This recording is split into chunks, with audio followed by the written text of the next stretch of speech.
I'm Ted Kincaid. Everyone has seen wildlife one time or another. A nerd darting across the parking to avoid the sun. Model cases sprouting roots on a chair in a game store. These chance sightings are always a welcome surprise.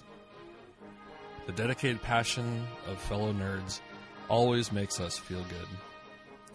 It lifts our spirits. Sometimes it even seems like they enjoy looking back at us.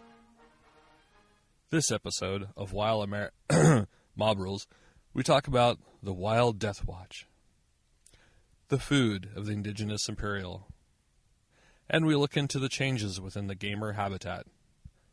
All this and so much more on Wild Mob Rules.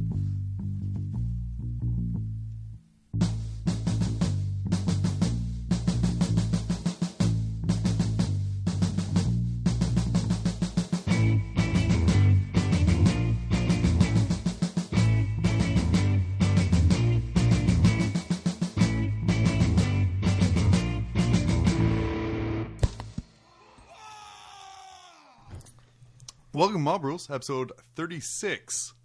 Really? 36? Yeah, that's like halfway to 72. What do we do at 72? Man, everyone has a Retire? 72. Yeah. Retire. Okay. Is that the retirement age now? I think so. That's retirement age, 72. Wow. I'm still stuck on 64. But that's all the politics we're getting in today. I am John, joined, of course, by Ted and Phil. And we are here today to talk about a variety of fun things. Yeah. We're going to be talking about... chickens. Yeah, food of the Imperium. Oh, right. We're going to have a very, very tiny, small what we're doing segment because we haven't been up to much, really. Oh. Yeah. We had pizza just a moment Oh, we did? ago. I just had That was pizza. pretty My good. wonderful wife provided us with paid pizza. Went straight from the front door to our Thank mouths. you. Yeah. It was good. Very little stop in between. And then also the three of us and a couple others started a Dark Heresy campaign. Oh, that's right. Really? Dark Heresy. I know. It's so weird. You're so in character. You can't even remember being there. Holy jeez. Dark Heresy, for those who don't know, is a now defunct, I guess, because they don't make Soon it to be anymore. defunct. It's so I guess so, still... because maybe it's defunct. They don't I guess make they the don't print books it anymore, so yeah. Because their agreement is ending next year. Right, but I don't think they want Oh. excess stock. Yeah, they're probably okay. But it's a role-playing game, so Dungeons & Dragons for 40K. By Fantasy Flight Games. You seem to hate that. Grim Dark Dragons. Grim Dark Dragons. I like the story of 40K, and I love like all that they have in it. And I guess just bias. I just didn't remember there being a ton of that kind of story in D&D. But As I kick my microphone cool. stand several Dude, times. They got a lot of story. You know? yeah, they do. The They do. Ravenloft They really stuff. do. And, Yeah, they do. But Playing just thing. kind of for someone who might not know what the Dark mechanics Heresy are, is, yeah. that was my very simple explanation for it. It's an easy one to do. Mechanics. Pen, paper, dice. and Paper, then, dice, role play. nerds sitting around a table. Nerds. Chips, Lots of chips. and, Thank you for all the chips. Oh, so many chips. There were Yeah. so many chips. But before we get into that, Ted, what What was your favorite chip? What have you been up to 40K wise? Oh God. Well, Or 30K, because I'm going to cheat. thank you. That opens up things a lot. Any K of your choice. You know, it's bizarre. I think, maybe it's not so bizarre. It's natural, but I really kind of told myself like I wasn't going to go down like the Horus Heresy route. You know, like if I was going to buy anything for Heresy, it was going to be I'd be able to use it for 40K, but. I bought some Gorgon Terminators from Iron Hands a while ago, put those together, and then I bought some Immortals, which, I can't use those in 40K. So it's like they are dedicated to 30K. And I was going to say I have a whole cabinet of 30K dedication behind you. yeah, well, I mean, a lot of most those, of like, most you of could those use can those be in 40K. proxied. Like, you have your Cat I Fracti, could, which they but have they're- rules for. They're not very good in 40K. Yeah. You got a bunch of Marines. There you go. Yeah, you can use just Yeah. about, I think it's like when you start getting into like the breachers and stuff like that, then you're like, well, how many combat shields can you have on this squad with bolters? So yeah, I mean it's been kind of fun. Like it has been a learning experience because I think like some of these kits, like they're the early that I'm putting together are like the early Heresy kits. Like the Immortals are pretty early on, and I mean it's kind of neat. Like the quality of miniature is so high, but I think like because the quality is so high, the interchangeability is so low.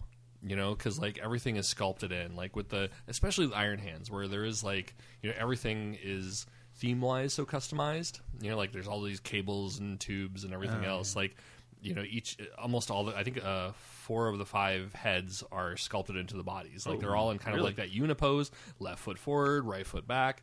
And then there's just slight changes to the arms, but you don't have any options. Like there's one guy that you put the head in there, and it's like the sergeant helmetless head.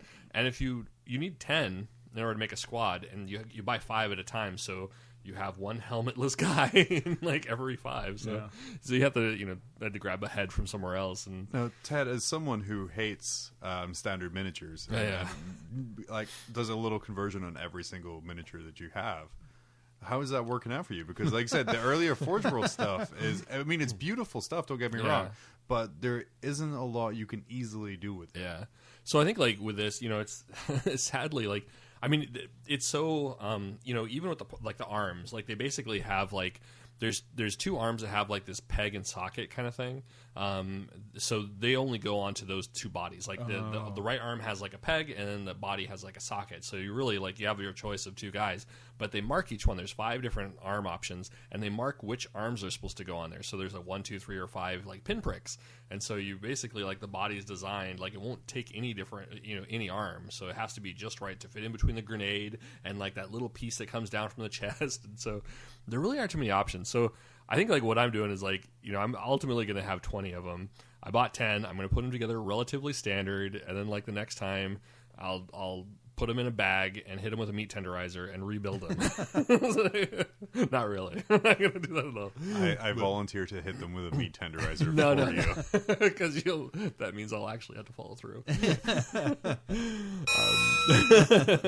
I think there is a certain amount of preciousness with the Forge World models. If it's plastic, there's just something common about that. And maybe it's just paying an extra 20% more for Forge World over plastic. I know back in the day the discrepancy was different, or the disparity was different, but now it's they seem to be getting a little bit closer.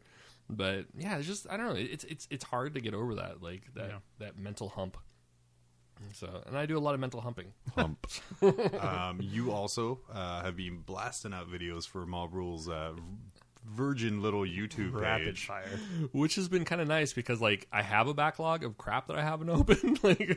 Being that guy that's taking the Tuttle effect and just I don't have the time to work on anything. I may as well buy stuff. It's somehow by buying, the hobby will instantly make itself. There you go. So I have been buying stuff. So now it's just all right, well, I may as well take the Tuttle shrink wrap and make a video and fill our channel with, and then put it back up on the shelf. Exactly. I did hear on independent characters I listened to recently, Carl has the best saying that I follow is "Money got me into this, money will get me out of it." That's one of those plug your ears and say that over and over until you go back to Kansas.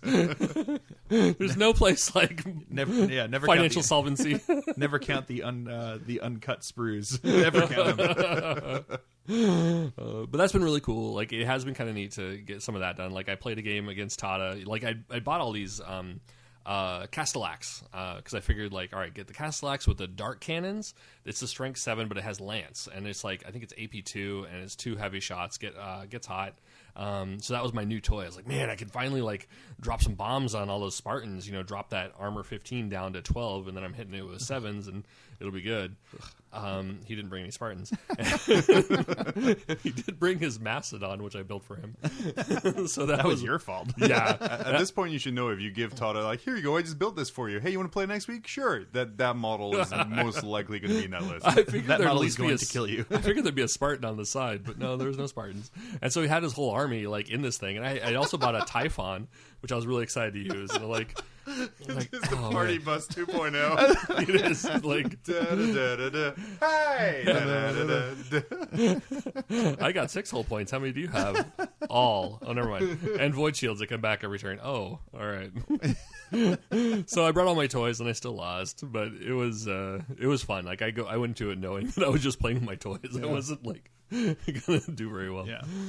But it's and now I have more toys that I can mismanage. So it's good. Really happy. There's a whole new line of toys that you can mismanage and put up on shelves before you build them for months on end. These are immortals crushed underneath hammers. Okay. These were immortals. They had a 5+ invulnerable save before you crushed them. And feel no pain. It didn't matter because you doubled me. But no, it's been fun. It's neat. So. Neat. go down that rabbit hole. Phil, when last we talked, you were getting ready for a marathon gaming session. Ted and I will graciously allow you to talk about momentarily, Sure. even though it's not 40K related. It's true. Not 40K related, but definitely It is charity related. Charity related, which is like 40K. Which is like 40K. Well, it's like games of 40K against me or Ted. I did. We did Extra Life, so we did the marathon board games on the day to raise some money for the Children's Hospital of Providence. Our team actually ended up raising over $1,700, which is pretty impressive.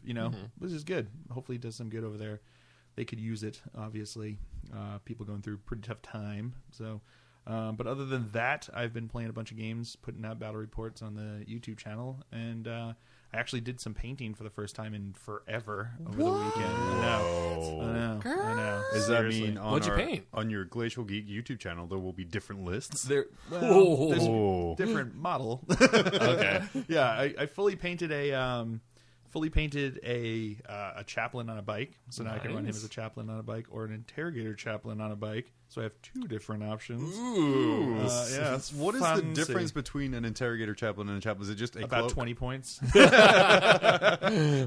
Delta bombs. Yeah, it's just fluff-wise, the interrogator chaplains are the ones who are in charge of interrogating the fallen when they they were find going to say bringing the cheese plates. Bringing the cheese plates, yes, they're the ones in charge of bringing the cheese plates, and the chaplains are just in charge of bringing the napkins. Wine. Yeah. So they're slightly buffed in some of their stats. They have like extra wound, extra attack, or something like that. So they're slightly buffed, and they're about 20 points more. But fluff wise, it's just they're meant to be the ones who are bringing the fight to the fallen. They're the ones who are supposed to interrogate the fallen. Do they still make a chaplain model, or was this a mod that you did?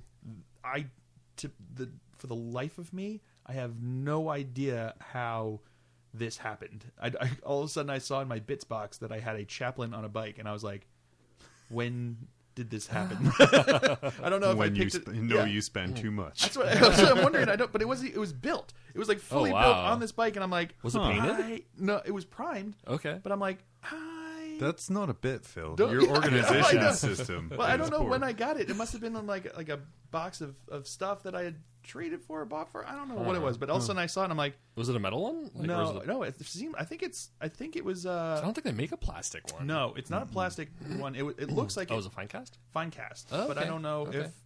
Because there was for a while, like there was the chaplain on a bike, and it's the helmetless one, right? No, this one has a helmet. Really? Yeah. I wonder if somebody modded it then. Maybe someone modded it, Okay. and then it somehow ended up in a box that ended up in my possession. Yeah. And I don't know. He looks cool, so I'm happy. Are with you him. sure you didn't like accidentally kype somebody's like, model? Like, this box looks like mine. As I'm cleaning up the table, I'm like, everything on here's mine now.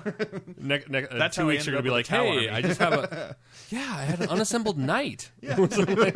I had an assembled knight Yeah, I that had was an painted. assembled knight that was completely painted. I don't remember doing that. I also somehow now have a Tau Army. I never even knew. with Canadian markings. Oh, Somebody in our local group. Exactly.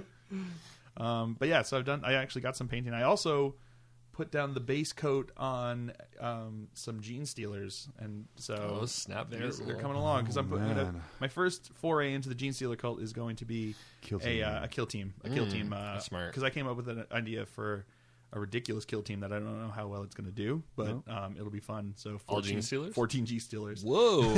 That's you want to pull them choice. up against Imperial Fists. There we go. I got a case for it. So yeah, I'm going to try 14. That's cool. Gene Stealers. So we'll see how they go. So that's my first foray into Gene Stealer cult will be them. So I'm pretty stoked about that. I was going to say the great thing about Gene Stealers, you don't have to paint them; you just dip them. Right, John? Yeah. Fuck you did. You dry brush them too.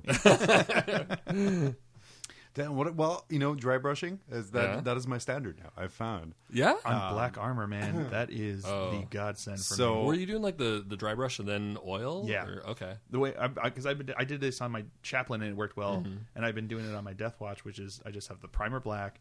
I do a dry brush of Mechanicus Standard Gray, a dry brush of Fenrisian Gray, then wash the whole thing in Null and Oil, block in the other colors, and then do another wash of Null and Oil. And it brings down any of like the over dry brush look, and it looks it looks solid. It gives it dimension that is super hard to get with black armor, and I'm always really bad at doing. No, you're good at doing it. No, now I am. You don't Yeah, get it to was see fun it in that. anymore. Yeah, so it's been pretty cool. So I'm pretty stoked. But yeah, no, dry brushing now is my thing. It's my thing. I don't do a wash over it when it's done, though. You should try. It So looks good. my Imperial Fists, all the yellow in there is dry brush yellow. Oh, So Averland Sunset base.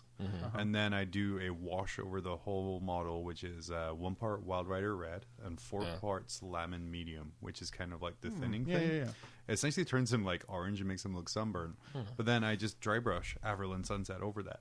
And Interesting. it's I done. wouldn't have thought that that's how you did that. I mean, I wonder if it's because of that subtle shade variation, so it's Right. not as like high contrast. Yeah, as Right, so it's just some some of the things I orange did. undertones and things like that there, and it just to me it's like it's done. The Spartan over there is done exactly like that.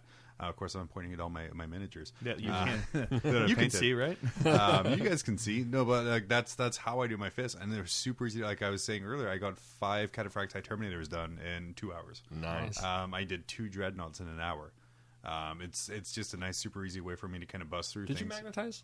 No, the arms? I haven't actually glued the arms on yet. Okay. They're armless in the case. Are those arms? Those arms can't snap in like the regular. No, Dreadnought? ball no, socket. they're That's ball Zooks. sockets. Zooks were I wild. also picked up a display case. This That's dope. thing from Oh, the giant thing that they're sitting in. Okay. the giant With the thing. light and the strobes and the yeah. chickens. Yeah, so through Facebook's marketplace, I saw that someone was selling an IKEA display case for $50, and Which people, the rest, I was going to say the rest of the world may not understand Yeah. how rare IKEA is up here in Yeah. Alaska. because there's no IKEA in Alaska, and to ship it would be via FedEx. And Yeah, 'cause I've they don't checked. ship. I think don't they? I know they'll take it to a FedEx. Oh, they will? and you just have to pay FedEx shipping. But on a Usually glass doubles case, the price. at least triples the price. But I found one for $50 through a member of our military who's leaving state, and that is like the #1 source of IKEA furniture in Alaska. I wonder if is like half military. like the Anchorage wives were like, oh, they're moving the military out. Yeah. Ooh. No. Like vultures like descending upon social media.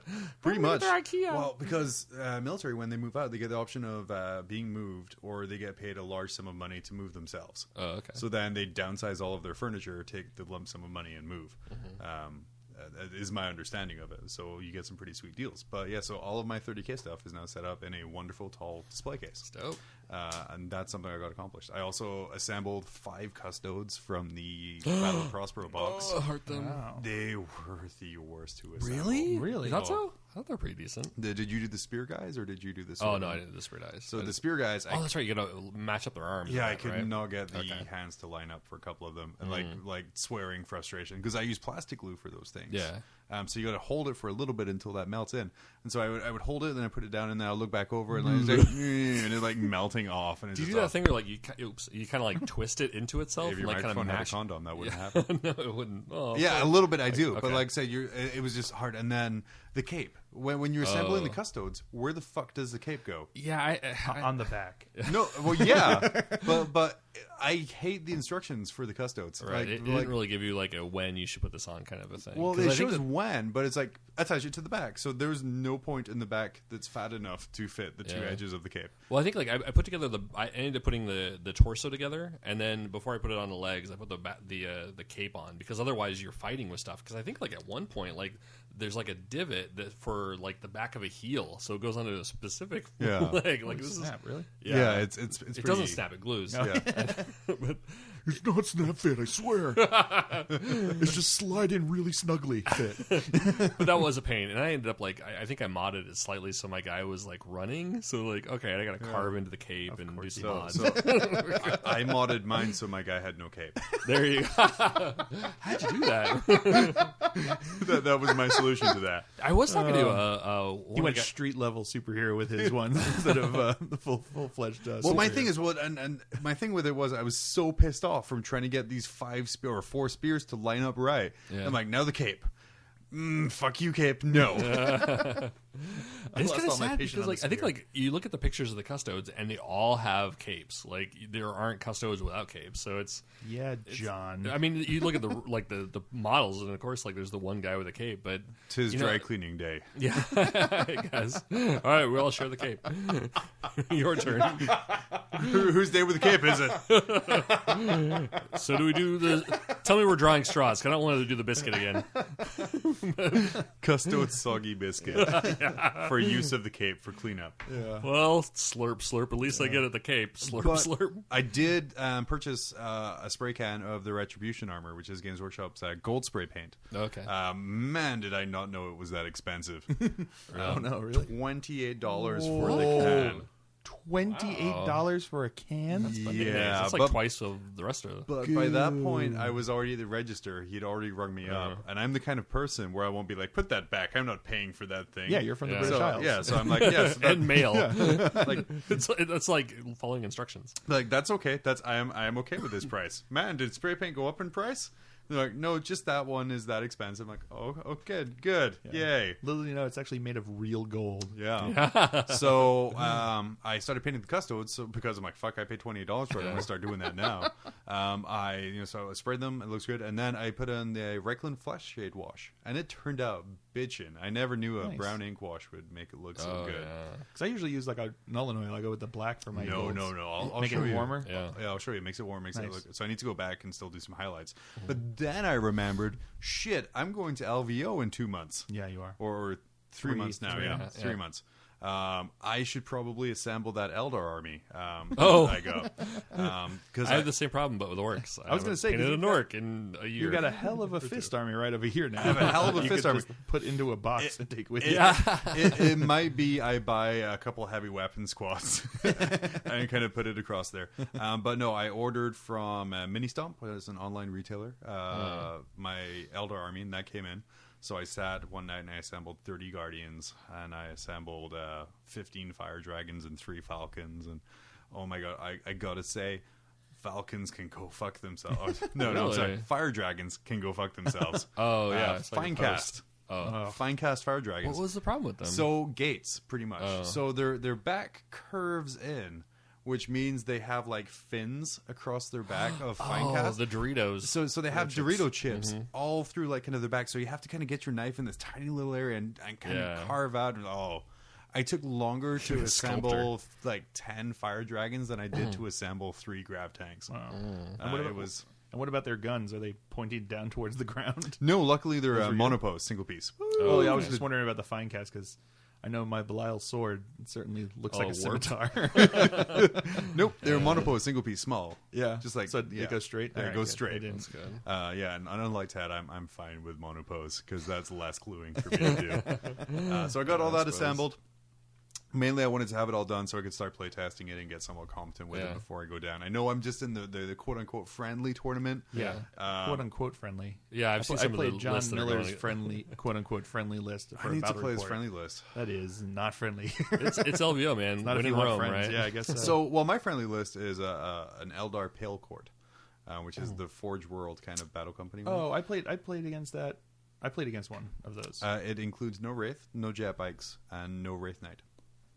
All right. What? It's a friendly competition. Yeah, I guess. You have no Wraith John's Knight? handing the I game thought to I people. saw you have a Wraith Knight. I have a Wraith. I own a Wraith Knight. Yeah. I'm just not taking it to LVO. What? So it's going to I have. don't think you quite get what this is about. No, you should go to Adepticon instead. So Like, I'm that's a little more going- friendly. That's kinda. like running Space Marines and like not bringing grav guns or like drop pods or anything like that. So I have 3 squads of 20 Guardians. Okay. And the special Pale Core thing means they can have 1 weapons platform for each 5 guys. Oh, cool. So there, A lot of heavy So there's weapons. 4 shuriken cannons in each squad. Damn. So I have 12 shuriken cannon platforms total. All right. And We're getting a little bit better now. There's Keep going. 2 Val's Wrath guns, which is 2 D cannons Oh, wow. on artillery. Now we're getting better. Okay. Feels like Okay, I'm with you now. Okay. back on track. Yeah, back on track for LVO. There is an autarch who's purely there to manipulate reserve rolls. Nice. And then there's 3 Falcons full of 3 squads of Fire Dragons. Ooh. And an Avatar. And they can drop wherever they want. Right. They can drop wherever they want, deep strike, no And then you scatter. have 15 melta shots, Yep. blowing up whatever you want. Yeah, I'm gonna ruin some nice day. Right. But yeah, so All right, I that's good. pretty gross. I'll let you have it. I took an avatar though. I could have taken a Wraith Knight, had the points for a Wraith Knight, but I decided to take an avatar. I think it gives a nice little fearless bubble to all my little pussy guardians who are going to die very quickly until they become majority toughness 7 because of all the weapons platforms in there.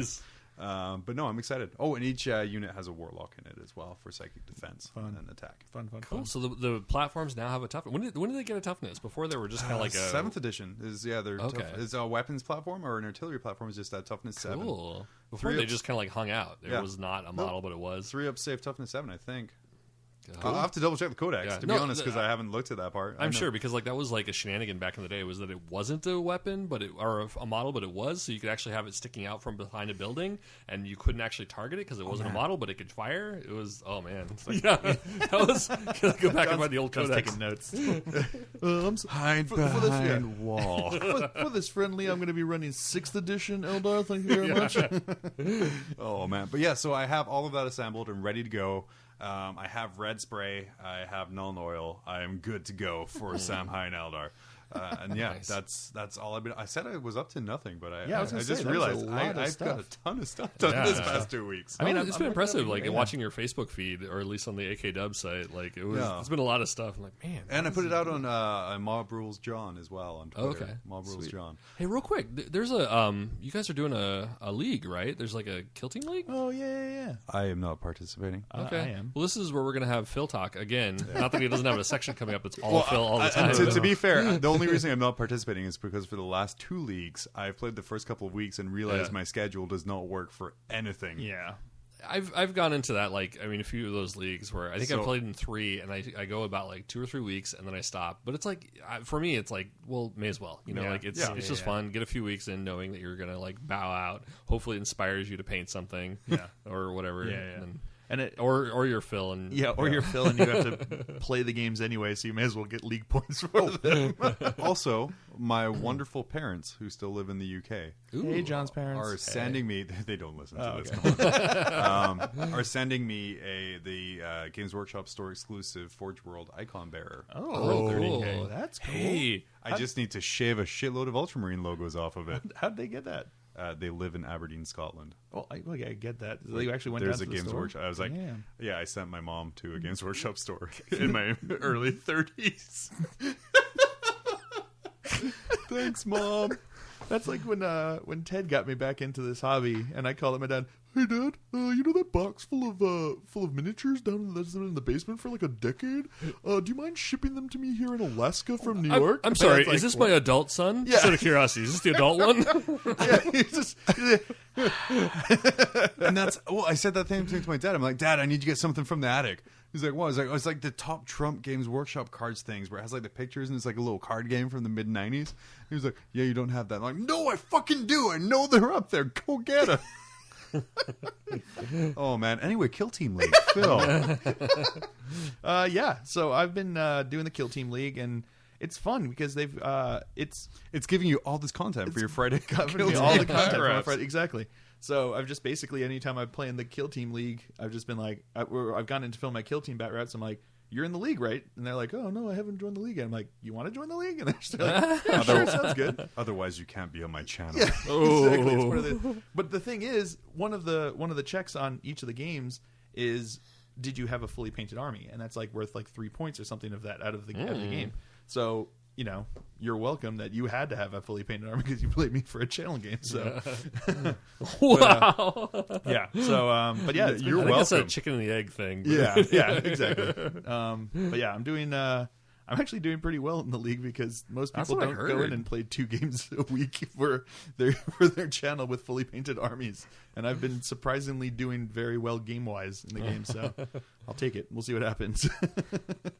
So I know a bunch of guys have been getting together on Sundays and doing Kill Team, which seems to be pretty popular. Seems to be the Get Kill Team together. day. Yeah, Sunday evening to do some Kill Team, which is fun. And I That's mean, neat. I love Kill Team. It is so much fun. It is so So quick. good. It's really entertaining, and it's different than than regular 40K games enough that it feels different. I think that, like, in a way, I think like 40K has needed a refresher, Yeah. like a little bit of a refresher, and I think like I'm actually kind of welcoming 8th edition just for that. Like, I think that, you know, like, I mean, we've had edition for quite a while. I mean, it's not like a super long time. I think like, oh gosh, back in the day, I think like 3rd and 4th, like they lasted a lot longer. But I mean, if you look at the space in between like 1st and 2nd, it was like 2 years, and then it was almost like 10 in between like 2nd and 3rd, but I think that like it needs a little bit of a refresher. We haven't had like a major shift in a while. Like I think 6th edition or 5th edition, we had Cities of Death, we had Strong Point Assault, they're coming out with a new book Escalation. with all that stuff now. Yeah, that's cool. I'm looking into that. And so Kill Team was, I think that's great. Like, just jostle it up a bit. Like, let's just change it up instead of having like codexes, brand new armies be the refresher. Like a whole brand new thing. And so I'm really excited about it. Like, I remember Kill Team being a lot, or not Kill Team. Well, Kill Team's fun too, but Cities of Death was a lot of fun. Just having like weird, quirky rules and customization and having everything jumbled up. They're coming out with a new supplement that has Cities of Death, Stronghold Assault, Onslaught, Planetary Onslaught. Yeah, Planetary Onslaught. It's coming out. There's like one other one that it's included, and then they have like a whole bunch of new things for like different for formations and battlements. I am and stuff big like on fortifications. Fortifications, that's not formations. Fortifications. So I will be picking that up. That releases tomorrow. If you're listening to this on release day, Saturday, something. It's gonna be a blast. It looks really interesting. So it's like all those like ginormous buildings from like the Titanicus, and just like jumble them all on a table and like it's a city. Have fun, enjoy your corridors. All right, so I think the that's ultimate line of sight blocking. Yes, as long as there's a Eldar weapons platform peeking out. I think that's good for what we've been up to. We're going to take a quick break. I can't talk, and we're going to talk about Dark Heresy. Bum, bum, bum. Man, ladies kept checking their drinks. Thanks, Bill Cosby. Hey, buddy, have you tried chocolate? It's a natural aphrodisiac that doesn't trigger any of the FBI's chemical tests. Wow. Thanks, guy. Where are you going? To the grocery store. Chocolate for that special lady that doesn't know she's special. Yet. That was a funny advert. That was our best one yet. Best one yet. Which and one I'm was sure that? it's not one we've done 1,000 times before. I still haven't heard them. Well, if you'd listen to our If you podcast, listen to the Tem Show. The sound of my own voice irritates me. well, it irritates us, but we still Says let the you man on. who edits his own YouTube videos. No, Like that's Wyatt. like some kind of commoner editing your own videos. God. I need some of that sweet Scribe. YouTube money so I can pay someone else to edit my videos. Oh man. Oh yes. Anyway. Oh yeah. Dark Heresy. Oh, Mood snap. music for this. I thought we were going to like 80s dance or something. Yeah. Well, we are because we were role playing. Okay. So one of our friends, Sterling, Who's that? got a hair up his ass. Oh, okay. About wanting to. Well, one of our friends, Sterling. Oh, okay. About wanting to run a Dark Heresy campaign. Dark Heresy is a role playing system made by Fantasy Flight. Made by Fantasy Flight Gaming, and they recently lost their license. So good luck finding a book. Oh my god, finding that Deathwatch book was easy, it? really easy. Killer. It was really really super easy. I googled like one thing. Yeah, he googled one thing and found like the one available. All the others were Really? like $115. So it's like bullshit. So it brings together the three of us, also Danny, who's been on the show a bunch before, as a group of inquisitorial acolytes. And a Space Marine. And a Space Marine. And a Space Marine. Yeah, and a Space Marine. I can't stand the 80s music anymore. Together to kind of solve a heretical thing. And it was my first foray into role-playing. I'm sorry. I know you guys. Now there's no going back. You are fully nerd right now. Yeah. Full nerd Full rage. nerd. He's gone We full got, nerd. got the oxy pads to clear away your pimples. Yeah, you're going to have pimples. But it was a blast. It was a lot of fun. Yeah. I thought you said it was blessed. Like hashtag blessed. It was a hashtag blast. I think it was just fun. Like, you know, we very first start, like, within minutes, we're like, within we're on the ship. not minutes, seconds. Like, Ted party wipes. yeah, like, He certainly tried. not to jump right into it, but it was like, I mean, this is more a social dynamic than it was a role-playing thing, but I think, like, I had a Mechanicus guy. I was like, all right, I'm going to take this big ship that we're on, and I'm going to turn it into the SDF-1. All right, can I roll for that? Okay, yeah, go for it. And of course- and I just, like, rolled really poorly. And John is just like, roll of the eyes. What the fuck? Like the expression on his face, like this is Sterling role has this playing. thing where he will let you do whatever you want, but you there's- have to roll for yeah. it. And if you don't do it, The worst dice. you're going to be My big purple hurting. Yeah. dice. So and Stupid purple I think dice. Sterling said it was like as soon as you pick up your dice, you're rolling for it. Yeah. So whatever outlandish thing, like Ted, you wanted to add arms to the ship, I want to make it to the SDF-1, so I was starting to like take apart the side. and then of you the ship. picked up the dice. It was like you got to roll for it now, and I'm like, oh god. Here we go. So Ted, you rolled really poorly. So you failed your really skill poorly. checks, and that made Botched a it. giant hole in the hull of a spaceship. Thankfully, I mean, he let us like go into turmoil, but of course, like he gave us all the bailouts. He's like, all right, well, you no, catch really. that person, you catch that person, you guys are fine. Yeah, and it gets patched that's up. what it was. It was you two failed your like reaction rolls, and I succeeded. I'm like, can I grab them? He's like, sure. I'm like, ah! which I failed that roll. Yeah, that's what I'm saying. That's So why I grabbed you. so in this game system, you have something called fate points, which are very precious and very rare, and they let you re-roll things. And I had to burn one of my goddamn fate points You're welcome. in the first action of the game because Ted wanted to add arms to the ship. It would have been so cool. Yeah. It wouldn't have done us any good, but it'd been so cool. So it would have been like the captain meeting us on deck, be like, "Why the fuck did you? How did you add arms Just so to you the know, ship?" this is You're going to be welcome. every episode, John. Oh. Every episode, you have something stupid to look forward to. I rolled less as the adventure went on. Oh yeah. But no, it was a lot of fun. I guess Ted, keep talking about your experience over there. I'm done talking. TED Talk. TED Talk. My experience was good. I had dice. I threw them. They were big and they were purple. And they didn't roll very well. Standard role playing. Yeah, but it was kind of neat. I think the story, like, it was supposed to be an introductory mechanics driven mission, so it wasn't supposed to necessarily be like, I don't know. I think it is going to have something to do with the overall arc, but I think it was kind of like to show us how combat worked and interrogation How the and percentile social system works. and so on. And I think that was like a really neat kind of mechanic. I don't know if Sterling had designed that himself or if that was like I believe he did. prefab. Yeah, Okay, he did. So that was really smart. I think that was a really good way of going into it. I think like we were on a ship, on a black ship. And there were full of psychers, celebrity psychers, going back to episodes many months ago. Go back and listen. We can't remember the number. Just listen to them all. Episode insert episode now, Ted. But That's how editing works, right? Yeah, that's Just say exactly what how happens. you gotta watch my videos and see exactly how that works. Well, I lost the clip. Oh well, let's put a picture of a panda in there. That's from Insert episode. meme. Yeah, that's from episode radio edit. But so we had to go and like find this one person that was just like psychic raging off the chart kind of thing, and she might have been, like we had to go figure out what she had this Prophecy. a prophecy, and we had to figure out what the prophecy was and then kill her. Thankfully, we had a psyker, Mr. Vallejo, we did. von Astrid. That's close. Archibald Zanders. There we go. That's A psyker with They had used letters, a psyker with zero offensive capabilities. and who should have stayed unoffensive, but for whatever reason, felt like he should come to the fucking party. So the just say thank narcoleptic God- let's just decided to say drive thank- because yeah. somebody else was. Let's just say thank God for ceramide armor. Seriously. So we go down there, and I think like I think you guys go in to interrogate it. I end up like messing with the door, so it only like. I love this like. Oh God.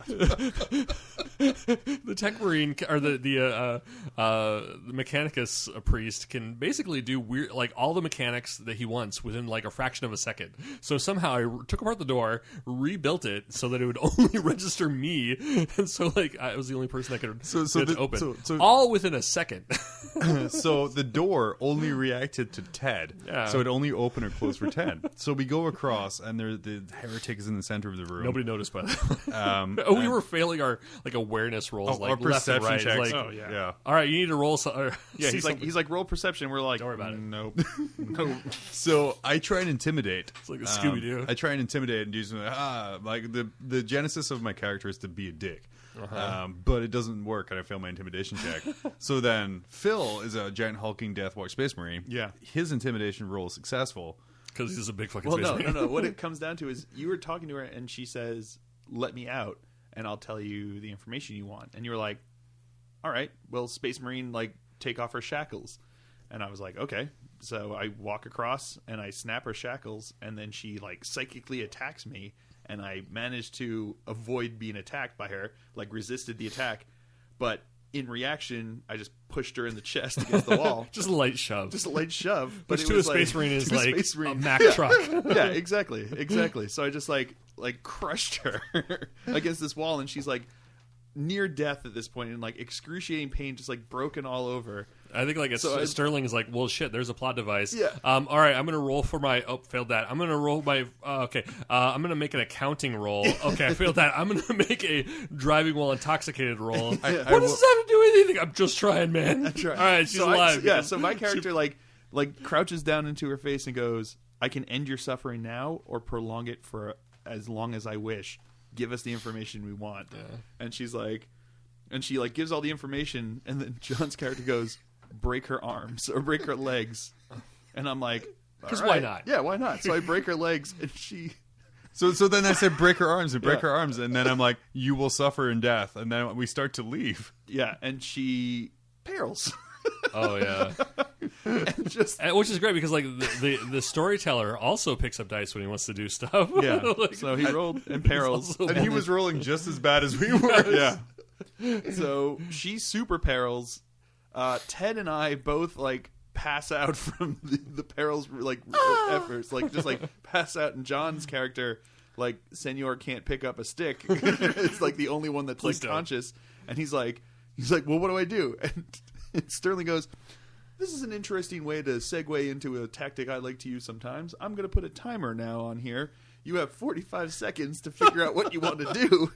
And at the end of that, this like layer of super frost is going to get closer and closer to you. And you're like, what? Go. I'm gonna go out the door. Yeah. Which I couldn't go. Okay, so my first plan was to go out the door to get reinforcements to come back and drag people out of the room, because I can't drag a Space Marine out. But someone had wired the door so it only opened and shut for them. You're welcome. This is a security measure. So then I woke up Phil by psychically going into his mind and be like, hey, wake the fuck up. Yeah. Which he allowed to do. Why he didn't try that with the Mechanicum guy, I don't know. I can lift the Mechanicum guy. I can't lift the Space Marine. And then, so yeah, we made it out of there. And then it goes, oh, the captain radios us, and he's like, oh, there was gunfire in the lower deck. What are you guys okay? doing? Firing guns. And we're like what? There's no guns. And Sterling, the look on his face when we're like, there's no, he's like, yes, you noticed that. So we go over to where the gunfire was, which is another section of the ship, to meet like a group of guardsmen. And instantly I'm like, fucking heretics. I do not trust these people. But then we all fail our perception checks. Which is par for the course. Multiple times. He keeps going, he's like, roll another one. All right, well, I guess you see fail. anything. So there was like a guy up in the ceiling, all like chaos starred and cut into 8 pieces and stuff. And we kind of scrape him down, failing all the perception checks, so we don't actually find out how he died. Yeah. And then we finally pass one perception check and notice there's one guardsman missing, who's gone towards an engine room. So then we head off towards the engine room. Oh, we got a trinket though. Oh yeah.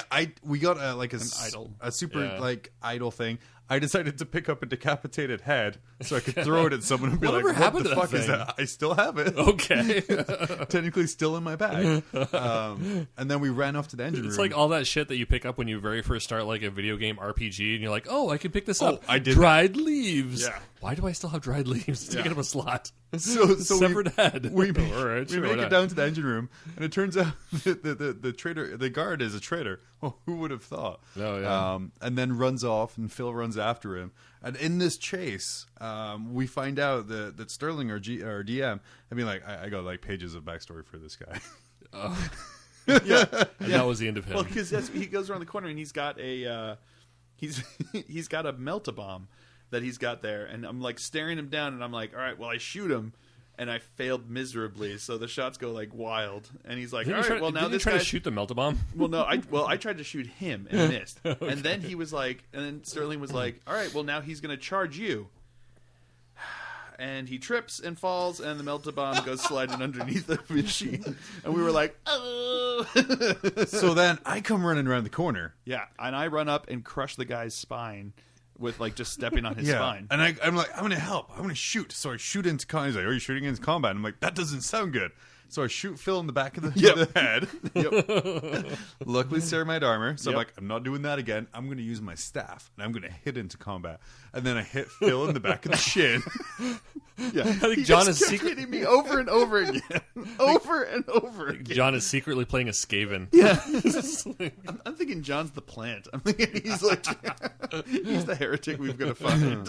And while we're doing this, all hell is breaking loose around us. Yeah. All the psychers are getting out. Traitor Guard are everywhere. Ted's doing a good job of Ted is trying to add arms to the generators. That would have been so cool. And That would have been so great. Yes, that we devised them this ship plan where we would seal ourselves in the engine room, open all the airlocks, suck everyone out to death. I like how it's our plan. Well, yeah. Well, Ted's plan of sucking all the people. So we do that, but you fail rolls repeatedly. and then more guardsmen kind of okay. Oh no, I remember. And so and I'm sorry for our listeners if this is distorted, but we close the door. We try and we see more traitor guards coming.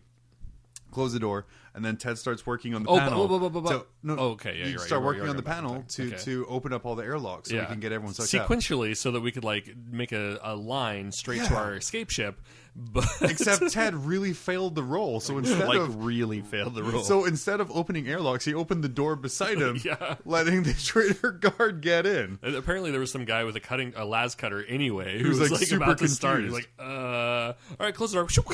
In the meantime, I think you guys had just killed that guy. Phil had just killed that guy. The Meltabomb went off and destroyed like 4 of the generators for the life support system. Then I opened the door, and then like all these guys are there. They're like, well, shit, close, open, close. Yeah. So we end up like fighting. So at this point, I ate the brain of the guy that we killed, so that Space I could Marines. Space Why Marines. Hey, because listen I to saw our that old that's a thing I Mongrels could do, episode so that made me about Space excited. Marine psychology. Yeah, where which we talked apparently about I that. was there. Did you ever read the comic Chew? I think I Yes. mentioned that. Yes, Okay, yes, good. It's amazing. So I ate his brain to figure out what was going on, figured out kind of more information as to what was happening, and then went to the back to the front there as Ted opens the door and there's 4 traitor guardsmen standing there with their guns. So I start like barreling down towards them, like shooting all the guys and like blowing off their heads with the mass reactive rounds of my bolter.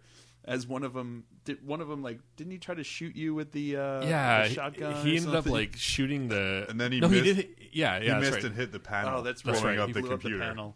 Oh, that pissed me off. Yeah. So I turned around and like shoot him, doing like 2 damage or whatever. And then I just get in front there and start like beating them in the face with my like fists. And then John comes and shoots me again. At what time does he hit you with his staff? Seriously, he Whatever. kept hitting me all the time. It was like with the staff, with his last pistol. I'm like, damn it, John! And Shoot at someone that I'm point, not in combat with. I looted a shotgun, so I hit you with the shotgun. Yeah. Oh, that's right. And after I hit you with the shotgun, I'm like, I'm not going to do anything anymore. So we I'm eventually just going to tag along. So we do kill them, manage to kill them, and then Close the door. Close the door. Ted manages to like rebuild the generators. rebuild the generators, and he's like doing all this stuff, and then all of a sudden we hear like this sound outside the door, and it's a goddamn spawn that's No. So we start walking the hallway. Because I think And we then figured it was blank. It was Yeah. easy. we were could looking like, for oh, a new. we got Yeah, we were this. looking for a new a new monitor. a new That's monitor, right. so that Ted could like a new like, console, hack so he the could system. start hacking the system again. So we walk out, and Sterling's like, make a perception check or an awareness check, and we roll, and we all fail horribly. What? And then he tells me to roll. I don't know if you guys noticed the pattern that's the going pattern. He tells me to roll my science thing, which is like my psychic special thing, see if I can sense something, and I fail horribly. So we're all blown away from the door. Yeah. And a chaos spawn comes. Oh, jeez. So Fuck! Back to our ship. Exactly. So back to our engine room. Yeah, we managed to get the thing, and then we run off to the engine room, and then this chaos spawn just starts like ripping through the door, like trying to get to us.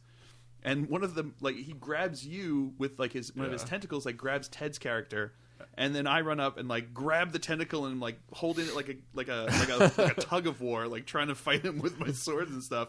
So then the thing like lets go of Ted and then grabs me. Well, I had the las cutter, so I ended up cutting his tendon cuts it off, and then it grabs me. So I'm like wrestling with this thing, like shot one of us. I then shot Ted. Mind you, this is after he said, "I'm not going to fight anymore." Yeah, I shot Ted. Yeah. Actually, I think he promised that twice and still. Which Ted had no armor, so I did damage to Ted. Yeah, he actually hurt Ted. Thankfully, it wasn't bad because it was John.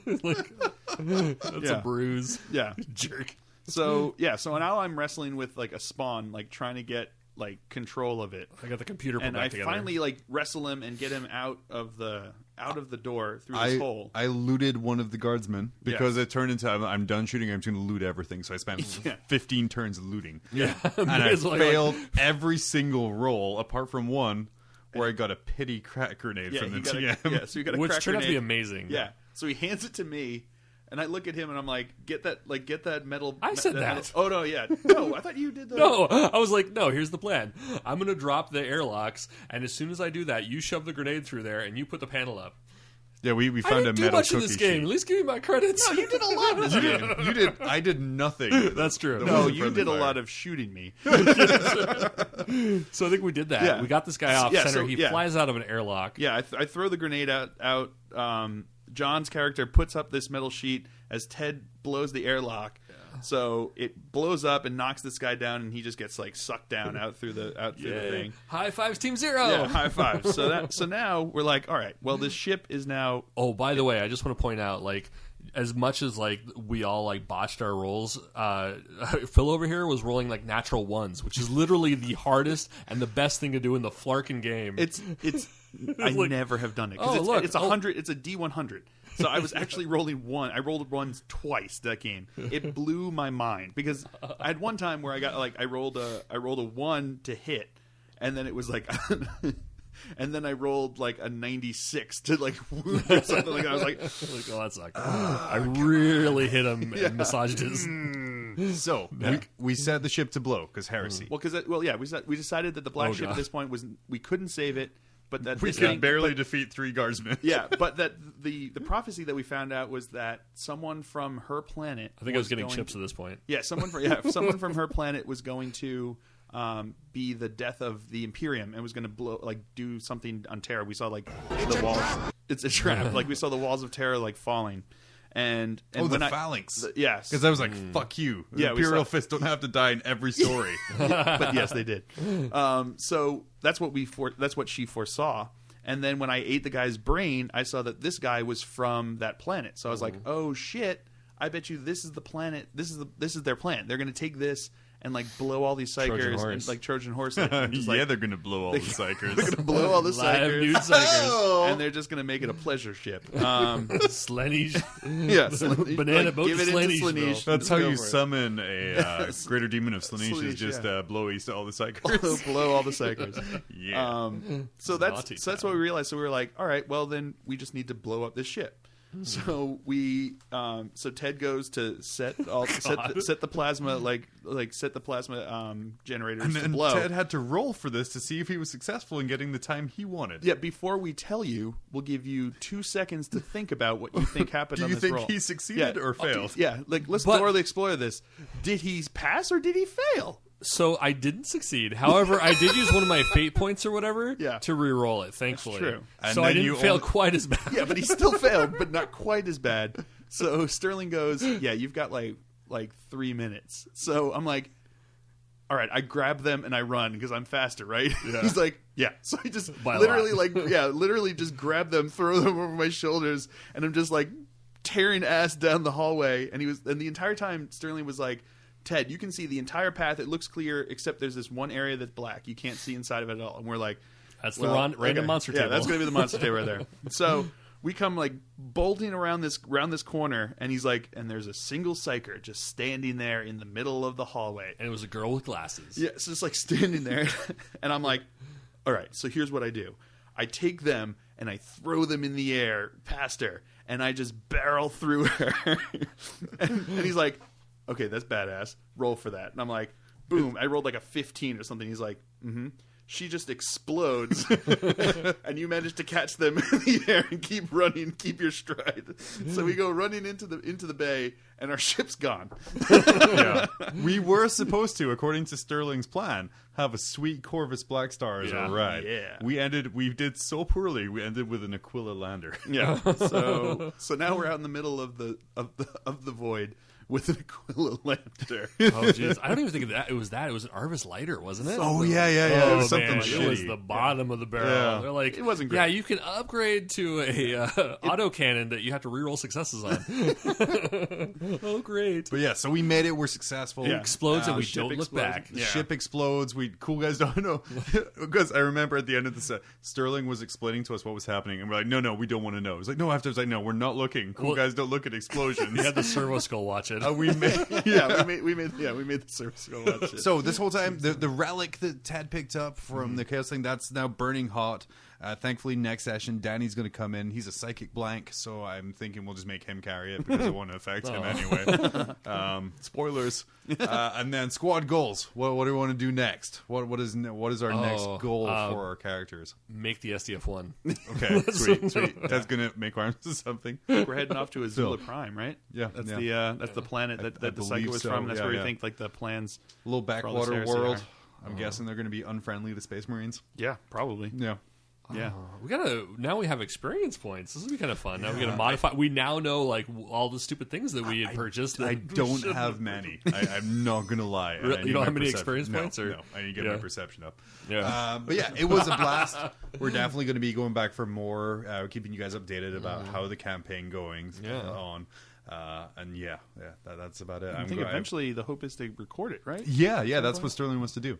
We'll for sure still dish out spoilers here first. Hashtag spoilers. Hashtag spoilers. Hashtag squad goals. Hashtag squad goals. Hashtag blessed. Swole plot. Yeah, hashtags best. But it was a blast. So yeah, I think that's us good for Dark Heresy this time. We'll talk about it next time we do a game, and we'll be right back to talk about some food. Because man, I am not hungry after reading these descriptions. Oh.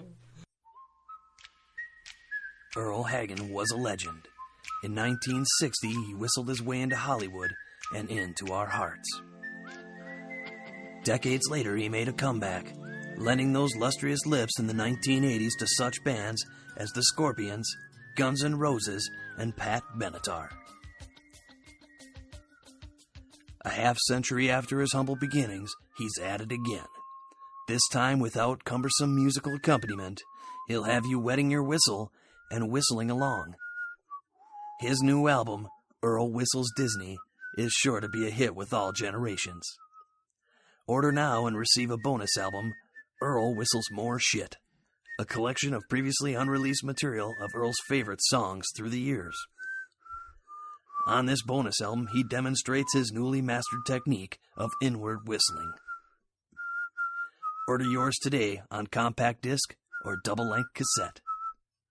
Also available at fine retailers such as Walgreens, CVS, and participating Sam Goody stores. Earl Whistles Disney. Buy it today. All right, straight through. So, hey, welcome back. That was an amazing cut. Yeah. Oh, woo. Yeah. Hey Phil, how you doing? Hey, I'm back. I good to just see took you. all this time breaking. Yeah. Woo. Yeah. Secret is I'm not actually going to put a commercial in here. It's just going to keep it going. Like Lincoln Park, we're about to break. That's a terrible thing. So yeah, we're here to talk about. It's almost Thanksgiving in the U.S. Yeah. I'm personally irritating my family members by not really caring about it because I'm from the UK. I don't celebrate Turkeys for Christmas. For you guys. turkeys for Christmas. This is a practice Christmas. Yeah, if you're in the UK, Well, there you go. Do his practice Christmas. Or just eat food. I mean, Yeah. what days don't you eat I mean, food? seriously, what are you Are you going going to fast on that day? It's literally like, you Well- just eat on this holiday. Or There's no you other can stick it out obligations. with like your native brethren and just like view it as a day of mourning. And then eat food. what I did, my parents fly in from the UK the day after Thanksgiving Oh, for nice. 2 weeks. So your They'll Boxing be Day? staying with us here. Is that Boxing Day? That is Boxing Day. No, No, it's after no, Christmas. That's after Christmas. That's right. They'll be staying with us here for 2 weeks. So my wife and I will have no time alone because we'll have my kids for the full 2 weeks. So your parents, my like, parents stay staying here in for the your full bed? 2 weeks. They'll be staying in my daughter's room, and then the Okay. kids will be sharing. So we will have zero alone time or free time. So we canceled Thanksgiving with our family to spend alone time on Thanksgiving Day, with the side benefit of I don't have to see anyone. Nice. Yeah. Okay. John hates people. Yeah. Wow. So are we going to record during that time? Yeah, for sure. We'll record. Okay. Yeah. All right. After Thanksgiving. Okay. We'll just find a different place. Yeah, we'll play by ear. Okay. But anyway, aside from John's Well, Thanksgiving plans, People, our audience might want to know. They might wanna how know. we- The people want to know. They want to We're know. celebrities now. They deserve to know. my That's right. family's sleeping situation at the start of December. The Imperium has a lot of food and drink. A lot of it is based on 20th century food and I drink. thought, like, when I suggested this, I almost thought it was going to be like a joke. Like, they couldn't possibly have like sections of food. Nobody has bothered cataloging food. And I think, like, in a way, like, you guys kind of like poo-pooed the idea. But then it was like within a few minutes of they're like John begrudgingly, okay, fine. He's like, oh, by the way, there's this entire Here's the links, guys.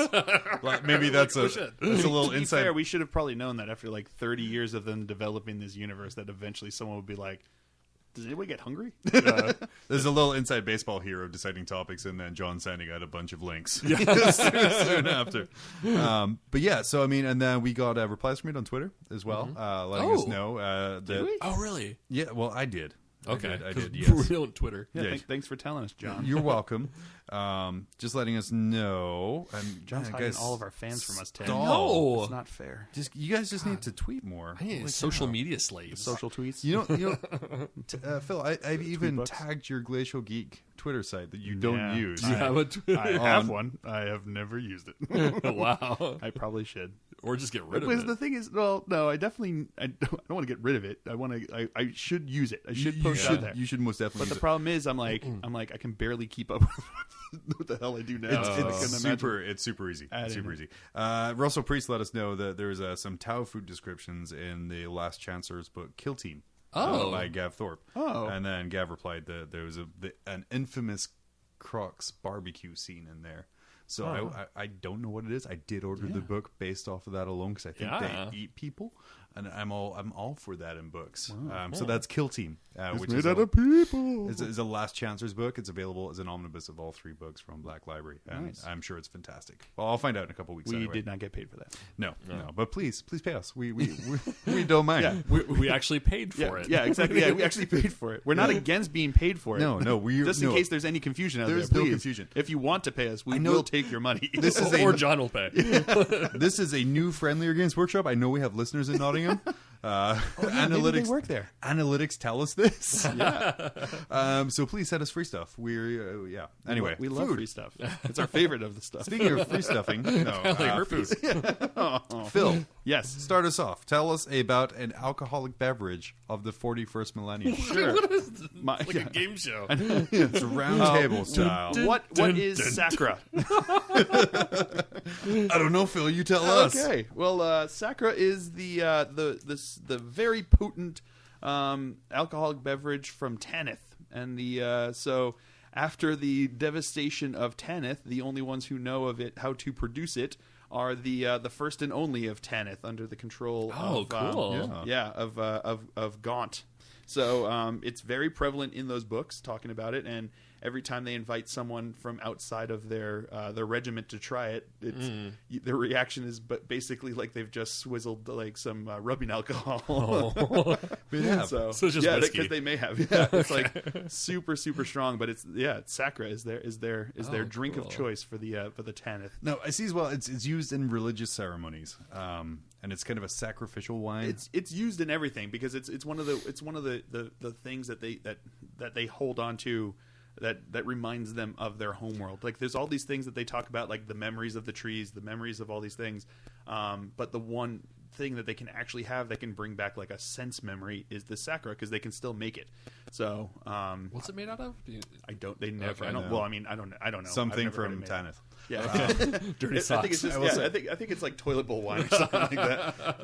I will say the idea of it being kind of like a sacrificial or religious wine just makes me think that the Imperium is more like Catholicism. So you have like the body of the Emperor, Yeah, buddy, the Emperor. the body and the blood of Horus. Yeah, I the guess. blood. Oh yeah. Let's not talk about the that Inquisitor is son. on his way. Well, it's the 40th millennium, and I was the son of Dorn. Son of Dorn. Yeah, it's probably made out. It's probably made out. It's probably made out of Imperial Fist somehow. Sneak in there and like drain their purge into a bottle. There's enough Imperial Fist blood going around. Exactly. They just distill it. Ted, is there any other alcohol? No, that was actually the That only was one it? that there was. So I went with a Theosophist filter. I did that because my name is Theodore. Yes. Wait, what? But it's it's an old liquor that was from the planet Archaeos, but it's illegal there. So and that law goes way back. So it's not so it's harvested illegally, it's exported illegally, and the noble people of what is it? Calixus sector, they're all about it. So it's like this fine delicacy for the. So it's like the moonshine of the 40s. No. It's a delicacy for like the nobility. So it's, I'm seeing the 40K universe. Okay, so my 40K universe is expanding. Okay. For every different food and drink we're adding. So not only is it Catholicism, so body of Dorn compels you. But it's also during Prohibition America. oh, So you're going to have all of these restaurants and bars set up, and they're like, "Hey, the Space Marines are coming," and then you hide all the liquor and the alcohol. Yeah. And I'm like, "Hey, no alcohol here, sir." And then they shoot it up anyway. But sadly, they still murder That's everyone what because it's their face sensors detect alcohol. In there. yeah, because they smell it and they just destroy everyone for line. Well, for my alcohol of choice, like in real life, I chose Razvod, which is you do Razvod normally. Razvod is not raspberry vodka though. Now now it is. in my expanding knowledge of the 40K universe, in the Prohibition Catholicism era, raspberry vodka is a strong vodka-like alcoholic beverage from Vostroyo, again Imperial Guard. Oh. So a lot of these food and drinks, and I think the reason we're getting so much information from them is they use that to kind of humanize the people in the Black Library novels. Because they're the ones that need to drink. Yeah. Because if anyone in the 41st millennium needs to drink, it's definitely going to be the guardsmen. I don't remember seeing any like Space Marine foods. Yeah, it was and This Guardsmen. recycled feces from their suits. Soylent poo. Yeah. and this Razvod is that's distributed as rations along Oh, cool. the Vostroya firstborn. Was it like World War One where they had whiskey in their or rations? Or was Yeah, that very cigarettes or very something? Soviet Russia kind of. Okay. You get bullets, you get gun, you all have vodka. Well, the old British Navy, they used to have like your ration of rum that you were given. So But yeah, I just like the Wow, idea of just- drunken guardsmen. brought it down with actual facts. Yeah. they have no We have place in this. standards. Yeah, exactly. They have no place in this podcast. Right on. Edit that out. Yeah, please edit out their actual fact, please. No, so I like We got a that. track record to keep. So from what we chose, a lot of it was Imperial Guard based, or Yeah. I'm sorry, Yeah. Astra Militarum based, where it's kind of again echoing history a little bit as well. Yeah. Yeah. And that's super neat, and it really helps build this world, which I think is why we didn't have any trouble finding any examples of food and Yeah. drink. Yeah. I was thought we joking would, like for sure. Yeah, I was gonna be like, hey, I'm gonna have to make up a bunch of things like Turkith. but no, I didn't have to. So anyway, There's what also about- AMSEC.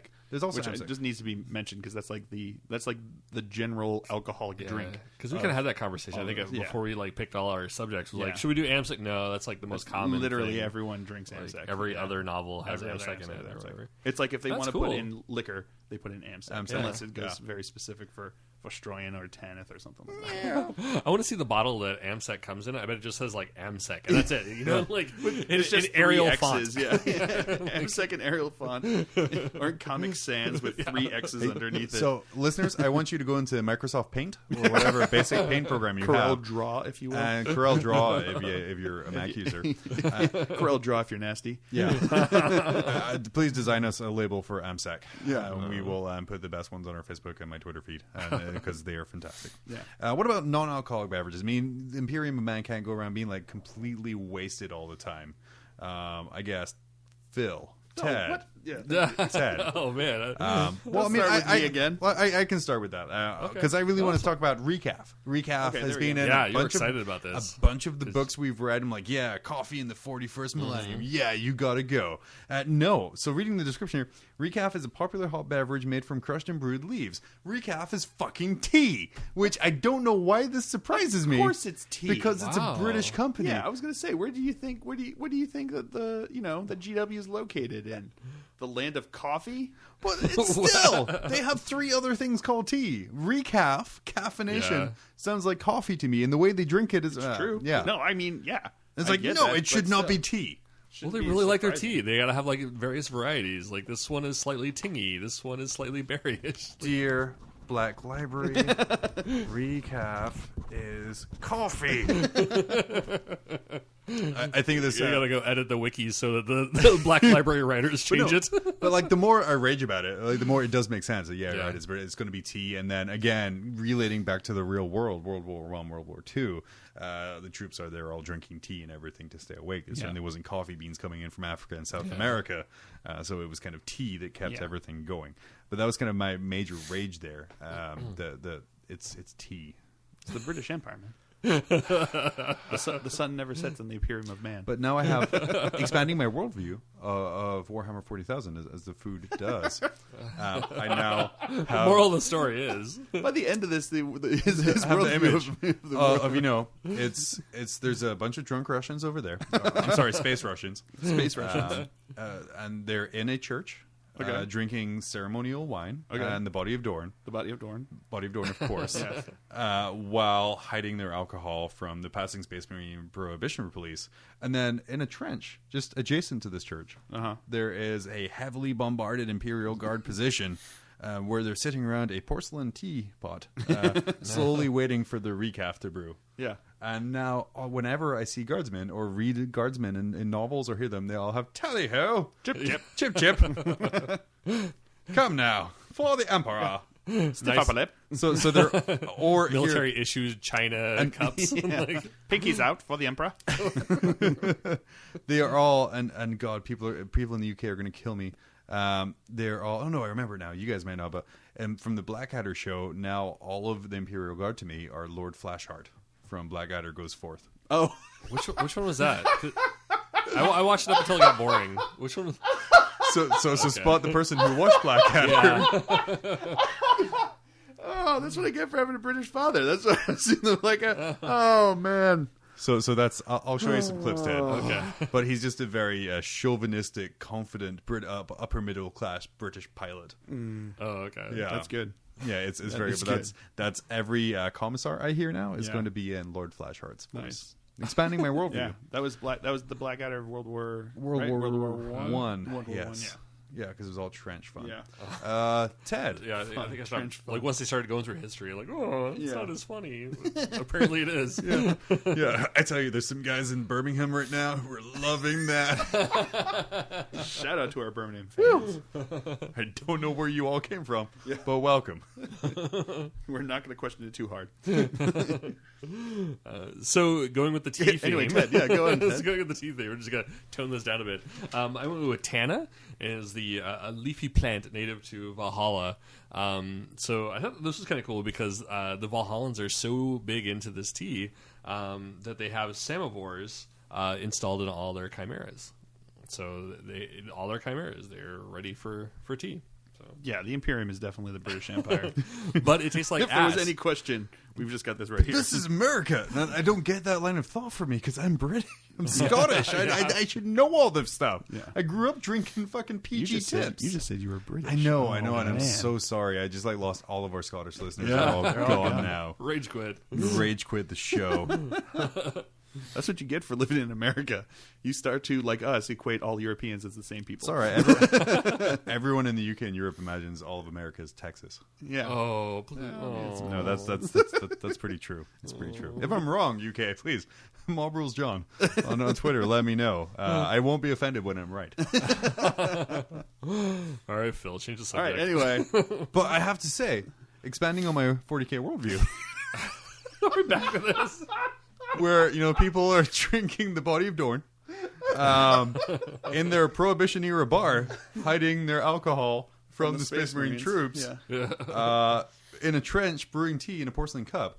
Right beside that trench, I would imagine a immobilized chimera Of course it's immobilized. with a squad of Valhallans inside there, desperately trying to find where the key fell to get into the emergency tea supply. There you go. Yeah, I like that's it. good. It humanizes them. Yeah.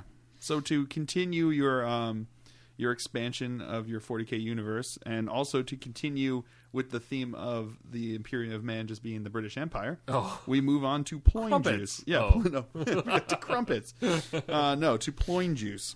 Oh, So ploin juice is a common. I'm sorry, did you say porn juice? Yes, porn juice. smells like tacos. It's what's left over after. No, It's what happens when you yeah. squeegee a porn set. Oh, gross. Oh, and then we lost all of our listeners. Yeah. So for the 3 people that are still listening, ploin juice. Thank you for staying. Yeah, thank you for staying. You're a horrible person. Yeah, I'm really sorry that that the batteries in your mouse ran out and you couldn't actually click off of us. So Joke's on you. He's in a car. and then I'm really sorry then that your iPod fell down and is underneath the car seat, so you can't actually turn us off. So ploin juice is a common non-alcoholic beverage popular with many ship's crews, as it combats many common illnesses brought on by the habitual poor diets most find in space travel. It's basically the limes of the 41st millennium. So, like why British people are called limeys, because they carried limes with them on their ships. Now they're carrying ploins on their ships. Hey, Ployme. Yeah, hey, ployme. Yeah. So a bunch of ploimies. Wow, this is waiting for a webcomic. Yeah, so they it's basically drunk to combat because it's got a lot of vitamins and keeps them going.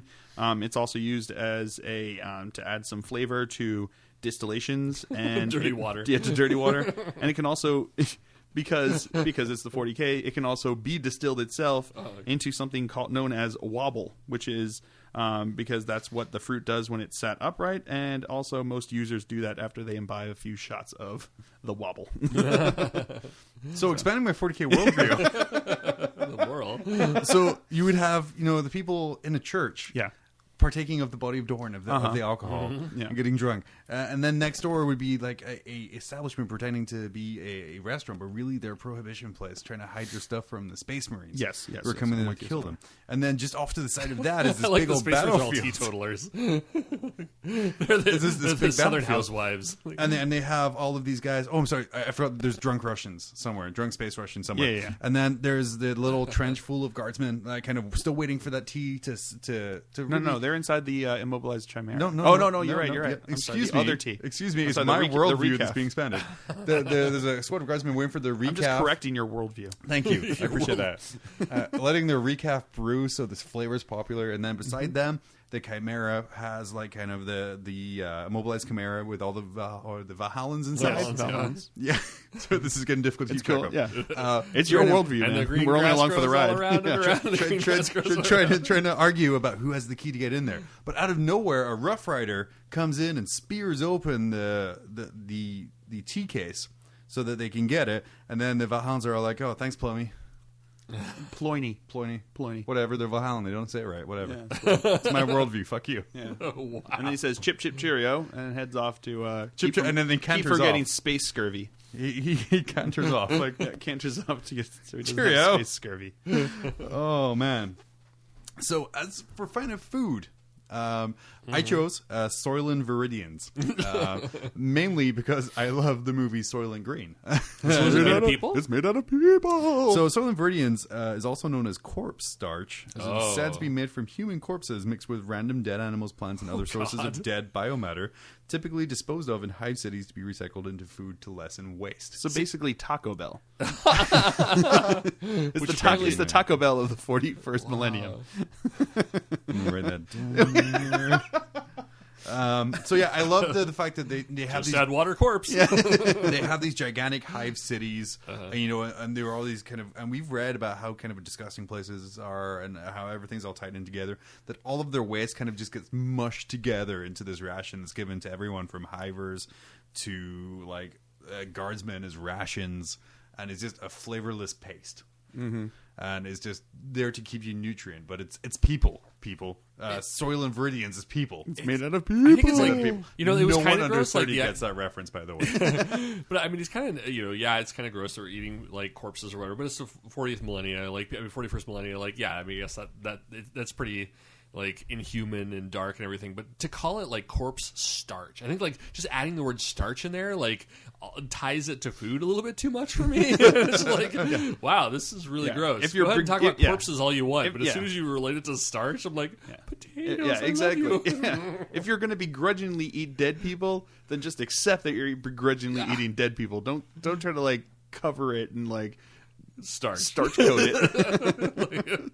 Don't try to starch coat it. Now starch is ruined for me. Ted will no longer be able to have a potato without thinking of all the dead people of the future. I'll have a baked corpse, please. Why instead of a potato. don't you give us a little palate cleanser, Ted? What's next? Oh, well, good thing you picked me instead of Phil. So I went with belly churn.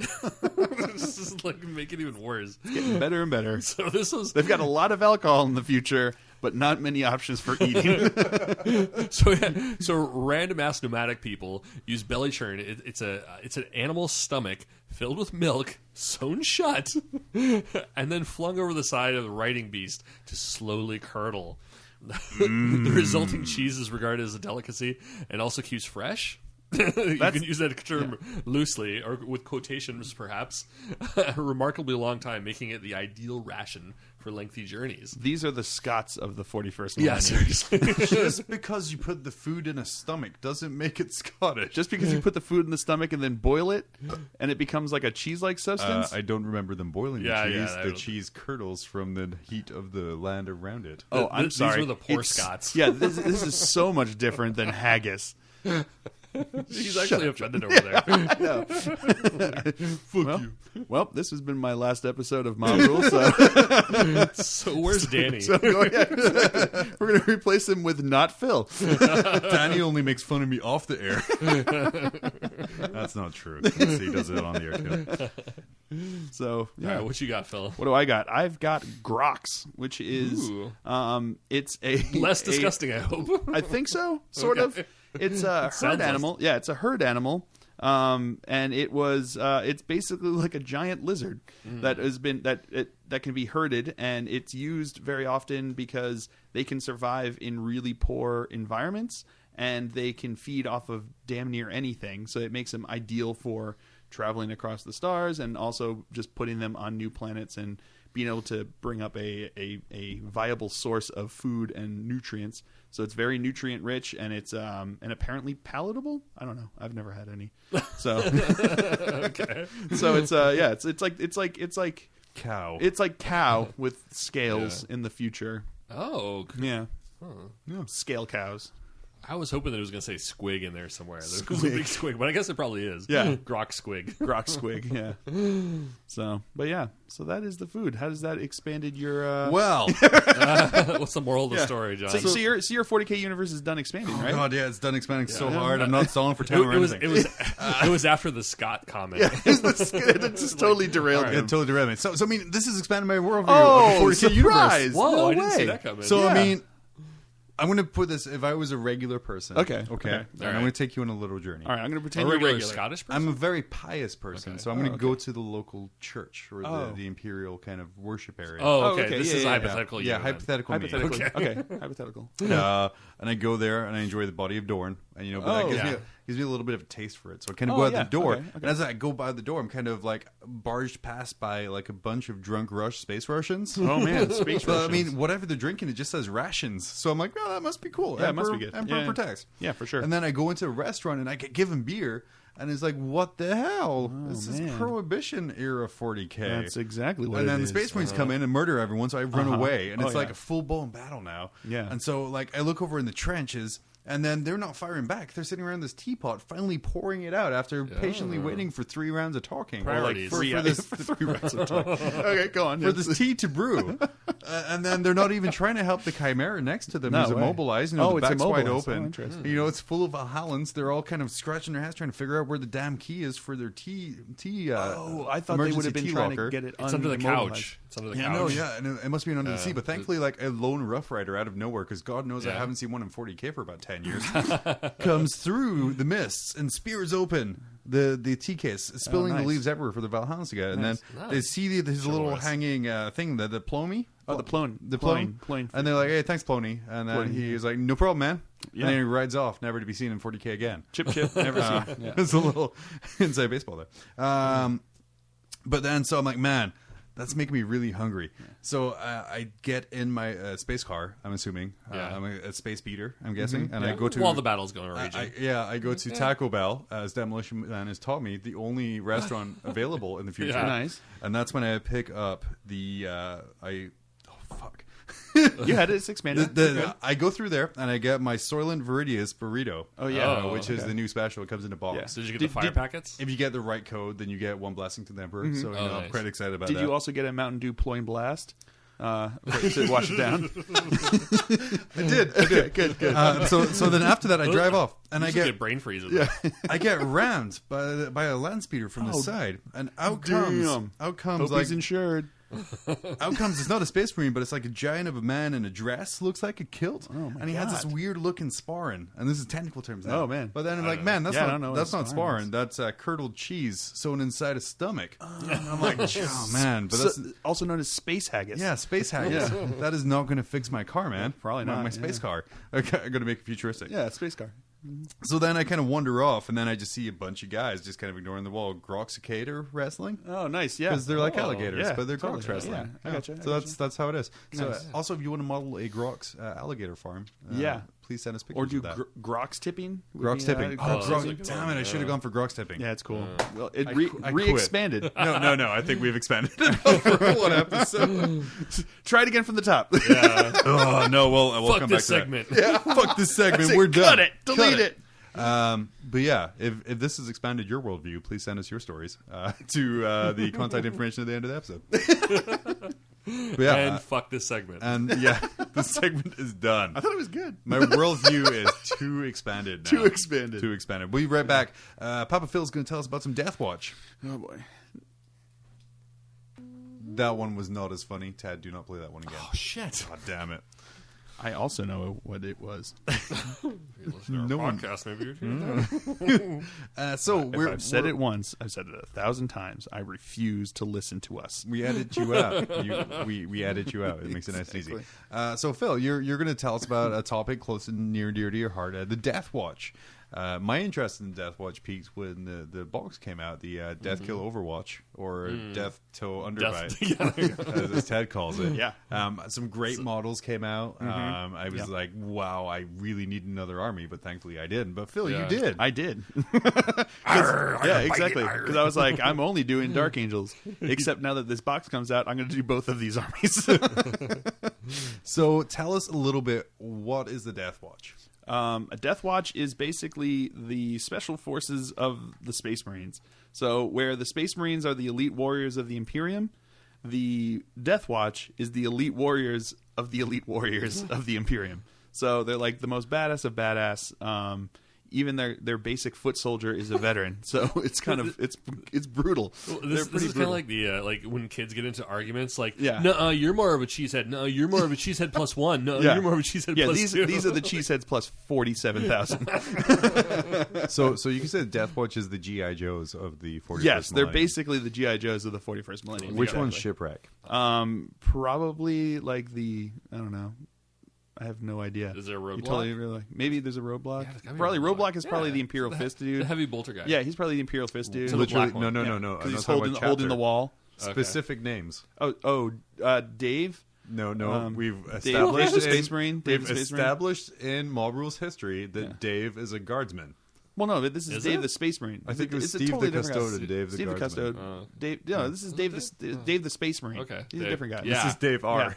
Yeah, Dave R. Not to be confused. Yeah, not to be confused. Totally different origin story. So, so you have this force that's the elite of the elite. The elite of the elite. Why do they exist? They exist to protect the Imperium from the forces of the Xenos. So they are the thin line that keeps the Tyranid hive fleets. All right, real quick, I just want to interrupt. Wasn't that I remember which Ultramarines? I remember which Dave you're talking about. Anyway, go ahead. All right, so hope you listeners also remembered. If you have any questions, send a message to Mob Rules on Facebook, and Ted will answer for you. For John has a Mob Rules history Bible where he writes down all of these stupid fucking characters, so I can keep continuity. So it's I think his that one fault is that an he ad, doesn't but as he that's hasn't cool. put this out here. So, yeah. But So I just want to interrupt you to let people know that I remember. yeah, that's cool.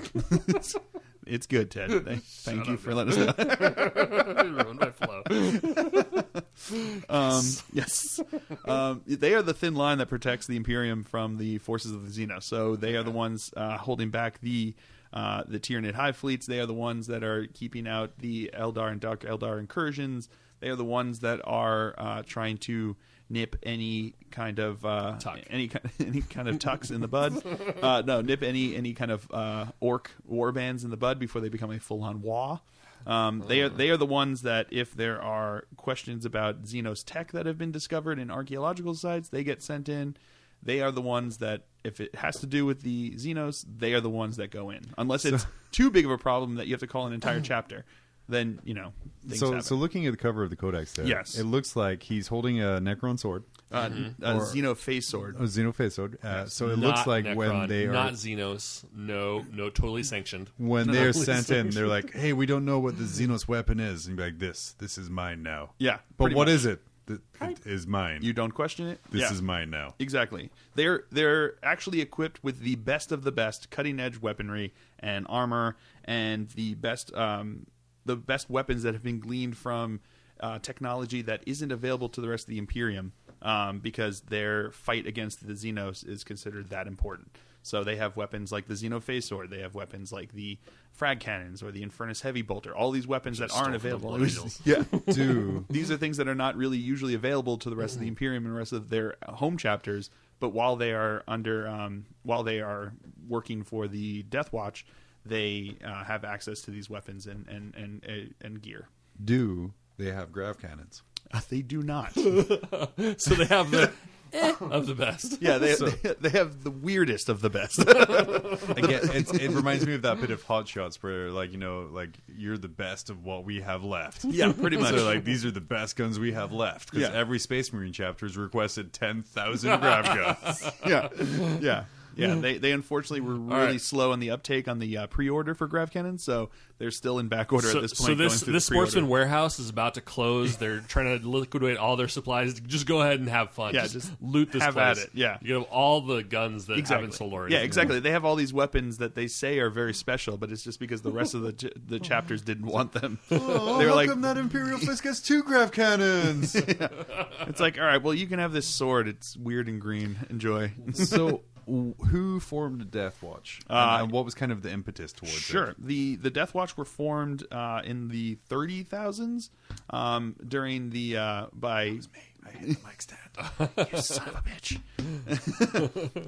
Derailing It was formed by Steve. Chapter Master Corland himself. So if anybody's been reading the Beast Arises series, La la you- la yeah. la la la la la. So Ted is going to check out for a second La, here. la, la, la. Phil's a little bit more ahead than Ted and I. We fell behind recently. Yeah. But if you haven't been reading the Beast Arises series, why haven't you? Man. Seriously, Because it I is really backed all good. my books up in a box and thought I was going to move.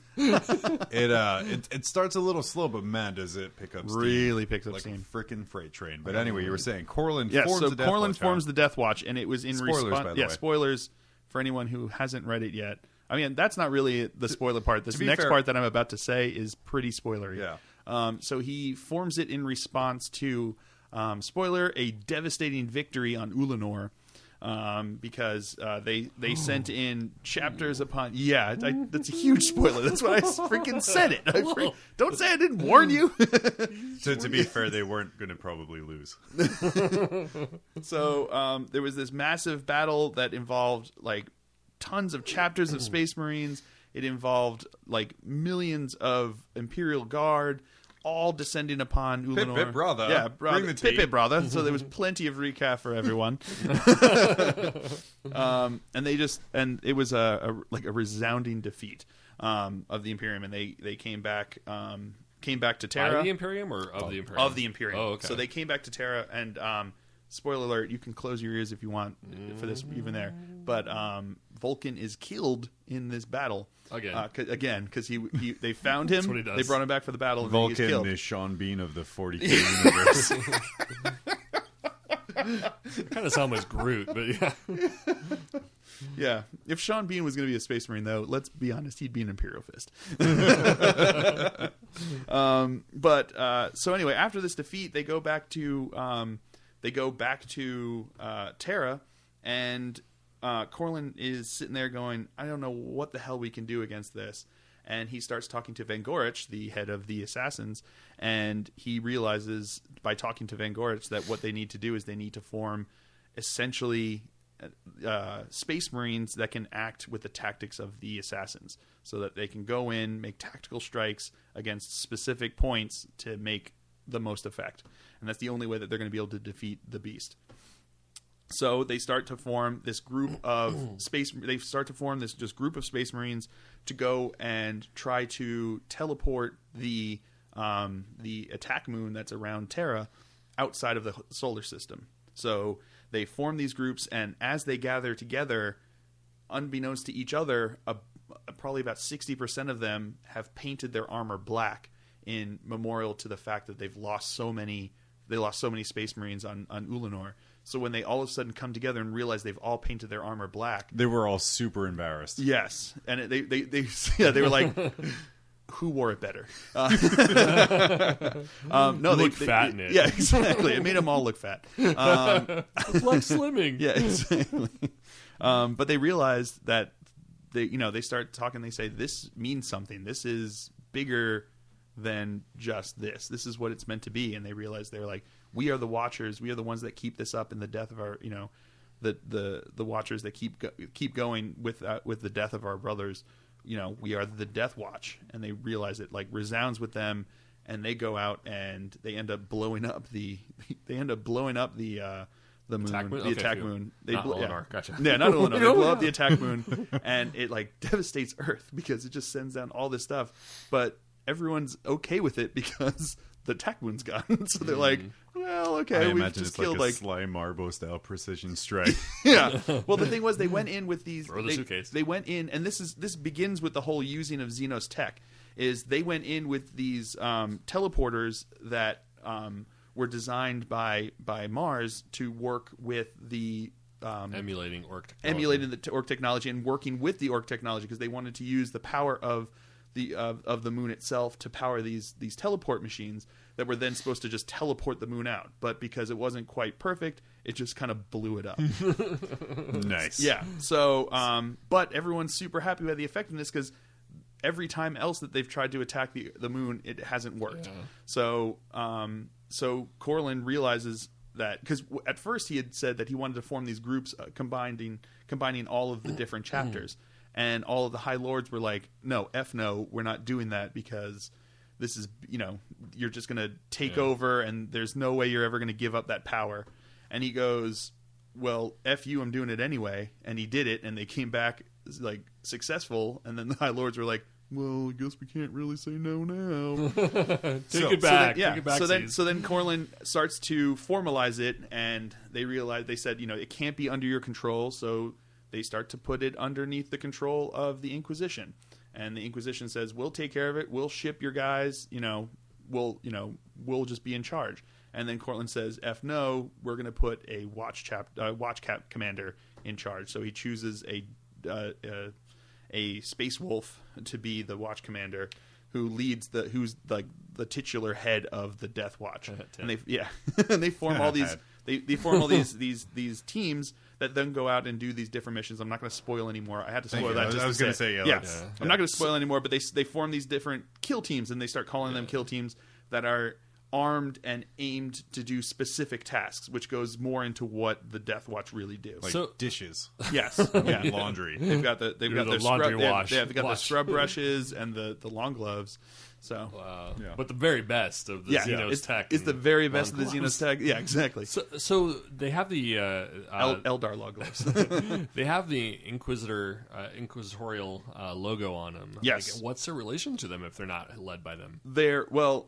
Now in the 41st millennium, I don't know how further along it develops in the series because I'm not completely done with The Beast Arises. Okay. But as it continues on into the 41st millennium, they are actually under the Inquisition. Okay. So what you do is the Inquisition asks for volunteers, basically, and the different chapters send off some of their veterans who have exemplified service in destroying the Xenos. Really good at washing armor. Really good at killing aliens. Those ones get sent off. You to can paint that armor black. Yeah, exactly. So they get sent off to to spend some time with the at the Deathwatch, and the point of it is that they can go there, learn some of the tactics, learn some of the abilities that they can bring back to their home chapters after they've served some time in the Deathwatch. And the Deathwatch benefits because all of these super elite soldiers come and fight for them, and they also come and bring their own tactics and their own experiences to keep building and building. Seems like it can be a problem sometimes. Yes, it can be, and they actually talk about how you don't have a say who's in your kill team. So if there's a Space Wolf and a Dark Angel in the same kill team, guess what? You better be working together, because if you're not, you're going to die. Because they're thrown into these situations where any other group would be dead, but because they go in specifically armed for each of their situations, they go in specifically designed, which goes into the mechanics of the Deathwatch. They have these mission tactics, which mean that you get benefits for attacking specific Force Org slots, basically. So you can reroll ones to hit against That's against good HQs, or reroll ones to hit against It's good that the watch masters like play 40K. Yeah, they know, exactly. They know what exactly a slot what's going on. Yeah, they know how to figure out these slots. Yeah, they're like, those are troop choices. Attack them. But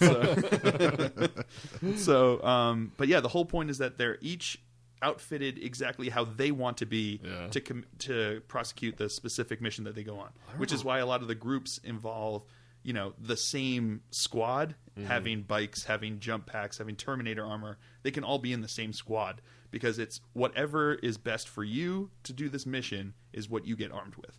So I remember like watching or reading one of the stories that you lent me actually at one point. It was like I think it was like a black like it was a kill team. I think they were trying to go and fight like a orc super psyker or something like that. And there was like I think it was like a Black Templar was in the squad, and I think there was like a Relictor or somebody like that was the librarian, and there was like this constant like I'm gonna fucking kill you. Like there was this huge. I mean, I wouldn't even say it's tension. Like they wanted to. Like the Black Templar wanted to kill this guy. And it's like, I mean, Space Marines are kind of grumpy vaginas as it is. Yes. But you throw in like... That's the technical term, yes. It was on the wiki. Yeah. But yeah, I mean, you throw in like extra chapters and like different ways of looking at things, and like they're completely intolerant of one another. I would like to think the Deathwatch, okay, Squad Alpha, we have a stealth mission. We need to go in, remove this orc war boss, and kill the head before the attack. Meet up at dawn. So dawn comes and Alpha's all together, and then all of a sudden, you're like, Dave, the fuck you bring an attack bike for? He was like, I can take what I want. The Inquisitor said so. Yeah, he said so. I can do what I want. You're not my boss. You're not my supervisor. So then you have your 4 stealth marines. Yeah, exactly. It's like, son of Oh, that's my overriding takeaway from this. yeah, pretty much. So what? I'm really good at attack biking. Make a perception roll. Ooh, you rev the engine at the wrong time. The spawn attacks you. So what else would you say? What are some notable things that Deathwatch have done in the 40th millennium, or since the non-spoilers? Sure. In the 40th, in 40K, one of the things that's, I guess, becoming more important now because of the return of the Gene Stealer cult is the fact that the Deathwatch were the ones who found out about the existence of the Gene Stealer cult when Cassius went in. Chaplain Cassius took his kill team to the planet is now slipping my mind. It's in here. Hold on. That is a very unwieldy name. I know. I'm very Cassius? disappointed. Cassius. No, the planet is slipping my mind. Yes. Slipping my mind is not the best planet name. It's not very 40K. No. I would want some more like harder consonants or something. Yeah. Slip my mind kiss or Blood something. skeleton. The Gosar Quintus and Gosar Quintus. Okay. So they were the ones that went to Gosar Quintus after after there was questions as to what was going on there, and they had someone had sent a force that ended up disappearing. There was also Inquisitor that got sent there who replied back and said everything's cool here, but never returned and never said anything else after that. I was going to say, and that's when they sent. Because in that book, the Overkill book, which is a fantastic read, I hear. I haven't read it, yeah. Which I really need to get, but there's hints that the Inquisition is infected by Gene Stealer cults. It is, yeah. Well, that's what it comes down to. Not on Terra. Right? No. On Quintus. Well, who knows? But I know on Gosar Quintus, which is basically the premise of the Overkill box set. So Overbite, Deathwatch, or whatever. That's the basis of that game. That's what they're going in there for, because there was questions as to what was going on there. So they sent in a team that disappeared. Then they sent in Inquisitor and his team, and the Inquisitor replied back and said everything's cool here, and then just was never seen from again. Please don't ever come here. Yeah. Everything's fine. Don't come here. Everything's cool. We're good. Han Solo in the detention level. Yeah, exactly. Click, and then it went, and it clicked. I think he got a girlfriend. I think that's have. what happened. He just came here. She just has a whole bunch of extra arms. I don't know. It's just that you have all these friends. I don't want you to hang out with them. But it's like a pure stream. Also, it's like with a dead woman in front of him. Yeah. Can you fix the bathroom? Don't give away my YouTube animations. So they sent in the Aquila kill team led by Chaplain Ortan Cassius from the Ultramarines, and they went in and they were the ones that finally discovered what was going on. He had a special character at one point, didn't he? He has a special one, and he's an Ultramarine special character because he spent time in the Deathwatch and then went back to the Ultramarines. Okay, so that's the story. Is that he did his time in the long vigil. So you could play him as the Deathwatch, or you can play him as a regular Ultramarine. Exactly. He did his time in the Ultramarines, and then he got to go do Deathwatch. Exactly. Cool. So that's probably the most notable thing that's happened in the 40K era.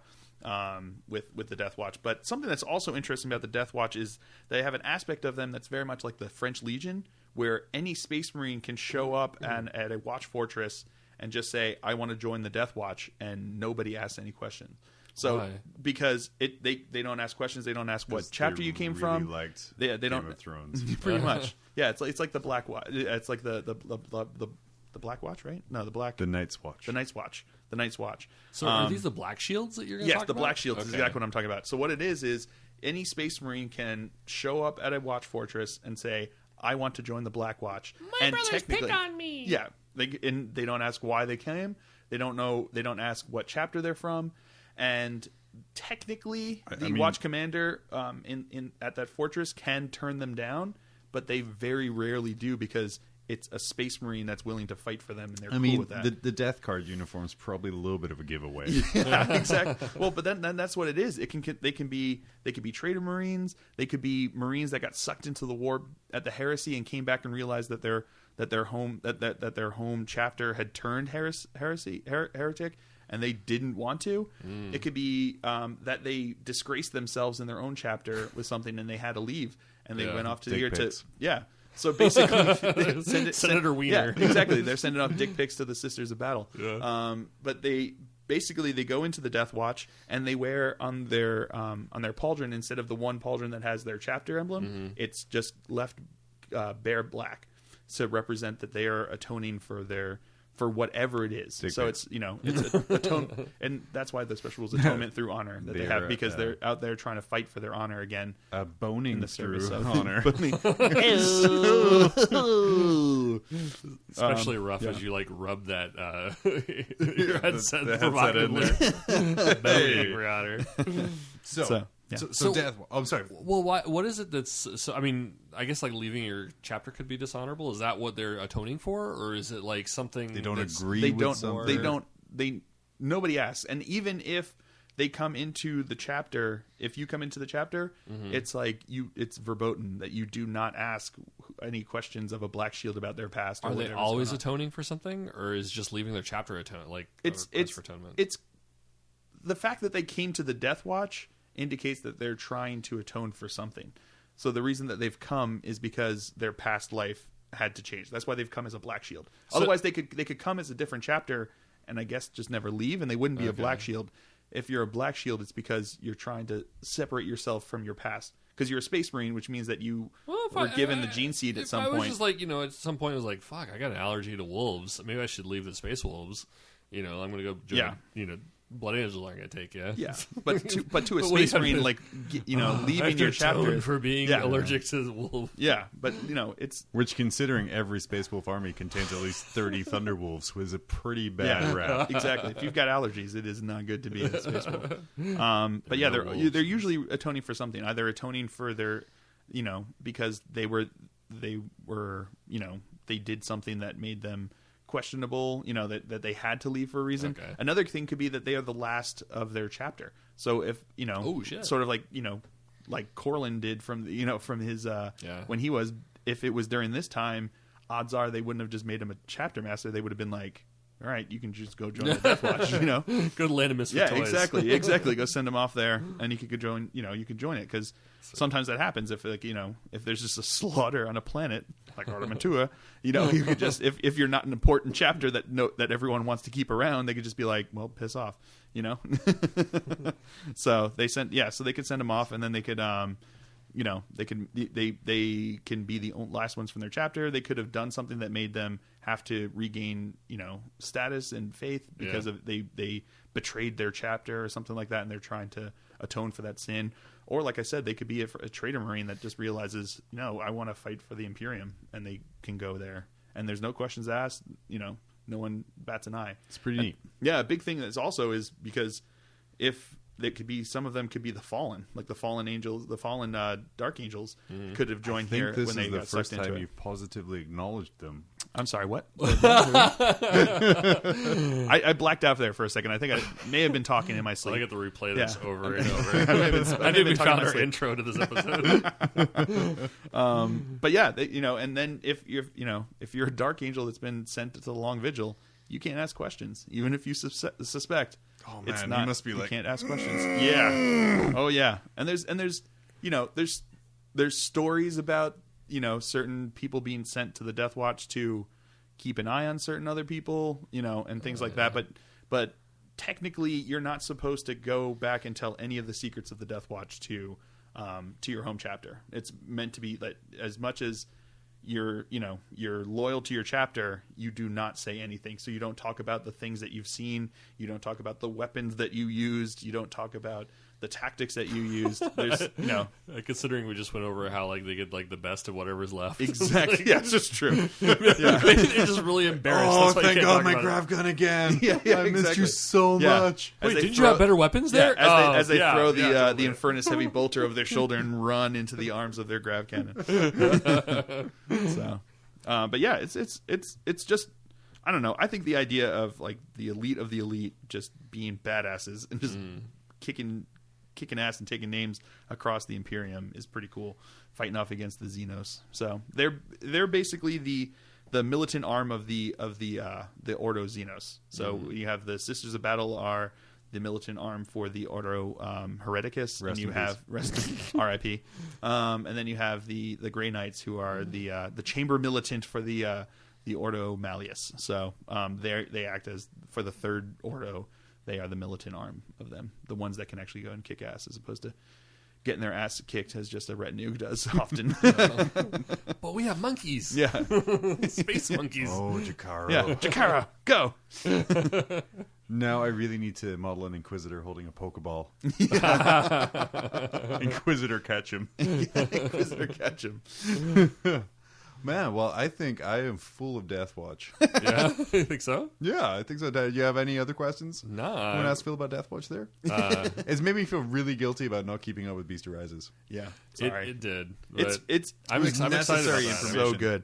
And that also made me very happy as I was reading Beast Arises, because I got to the part about the Deathwatch right as I decided to start up a Deathwatch army, and I was like, perfect. So this, not that I want to get too much into the rules, but something that the Deathwatch are so unique, it seems like, in how their organization, how they play, the organization structure, where you could have a bike join a Terminator, join something else. Yes, and, Terminator unit could be one man. Yeah, Terminators are one man. I can see that. But having a bike or join an assault marine, join a dude on foot. It's mostly those are they have specific kill teams that are designed for specific things. So they have. For instance, talking about the bikes with anything, you've got the let's go over here. Like, So you've got the Venator kill team. They're designed to go against fast attacks. So you have a unit of veterans, a unit of bikers, which can be one bike because you can just have one bike. But they're all together though, right? They're all one unit. It's all one unit. Why would you have what would be the advantage to having a bike? And I mean, I guess you could bump up your toughness by having the majority 5. But. Yeah. You can reroll any failed to wound rolls. I didn't even think about it. Yeah. Like you become relentless. I was Everybody, gonna if say one person bikes is are relentless, so everybody gets relentless at that point. And then you reroll any failed to wound rolls and armor penetration rolls for non-vehicle models with this formation that are targeting units with the fast attack battlefield roll. Okay. So that's the whole thing is like they have different ones that they can have, and you can add in Terminators for that. Then they have Führer kill teams, which are designed to go against troops. So you have a veteran, Terminator. I just have to point out, like, as somebody who rides a motorcycle from time to time, like, it's got to be hella annoying, like having to like ride around because you can't go faster than like the slowest model. You got to be 2 you meters. like 6 it. Yeah, keep falling over. So, but yeah, it's kind of interesting to see what they do. I haven't had the ability to run a whole bunch of them yet. I haven't had the ability to run a whole bunch of them yet. So I've just been. I've only ever run like basically just so you just like kill teams set up like different like condiment packets on the table and pretend that they're your army. Yeah, like, I mean, I really need to see some of the stuff. It seems super cool, and it just seems really awesome. Like the stuff that they have. So, and I mean, they've got the really cool flyer. I know I get hung up on this, but that should be your April Fool's episode. You should have a unit that is just like creamer cups. And no one acknowledges that it's just creamer cups. So, solo cup drop pods. Solo cup drop pods. Yeah. There we go. Yeah. Oh, my and God. just do not acknowledge that it's not the right thing.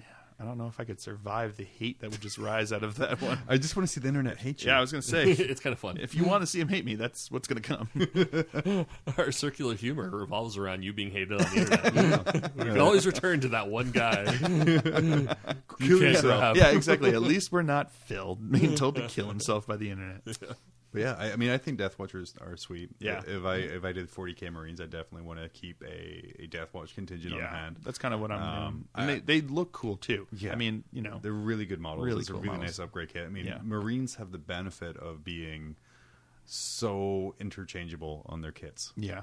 Like the Mark II works with the Mark 8, which works with the Mark 4. Yeah. Like the guns from the 2 you can put on the 6. Yeah, for sure. It's just, that lends itself really well to a concept like Deathwatch, where essentially it's a new shoulder pad. Yeah. And somebody was saying that, like, or they were illustrating, and I guess you would have more experience, but the Deathwatch were, like, slightly taller than your regular Space Marine. Yeah, the basic one is a little bit taller, but not so much that it becomes you couldn't swap awkward. them. You can swap the arms, you can swap the different bits, and they're slightly taller, but they're not so much taller that it becomes awkward to use them next to each other. You know, not like the old Terminators versus the new Terminators, where I had to put them on cork bases, otherwise it was going to be like they're little children. Come on, walking, yeah, exactly.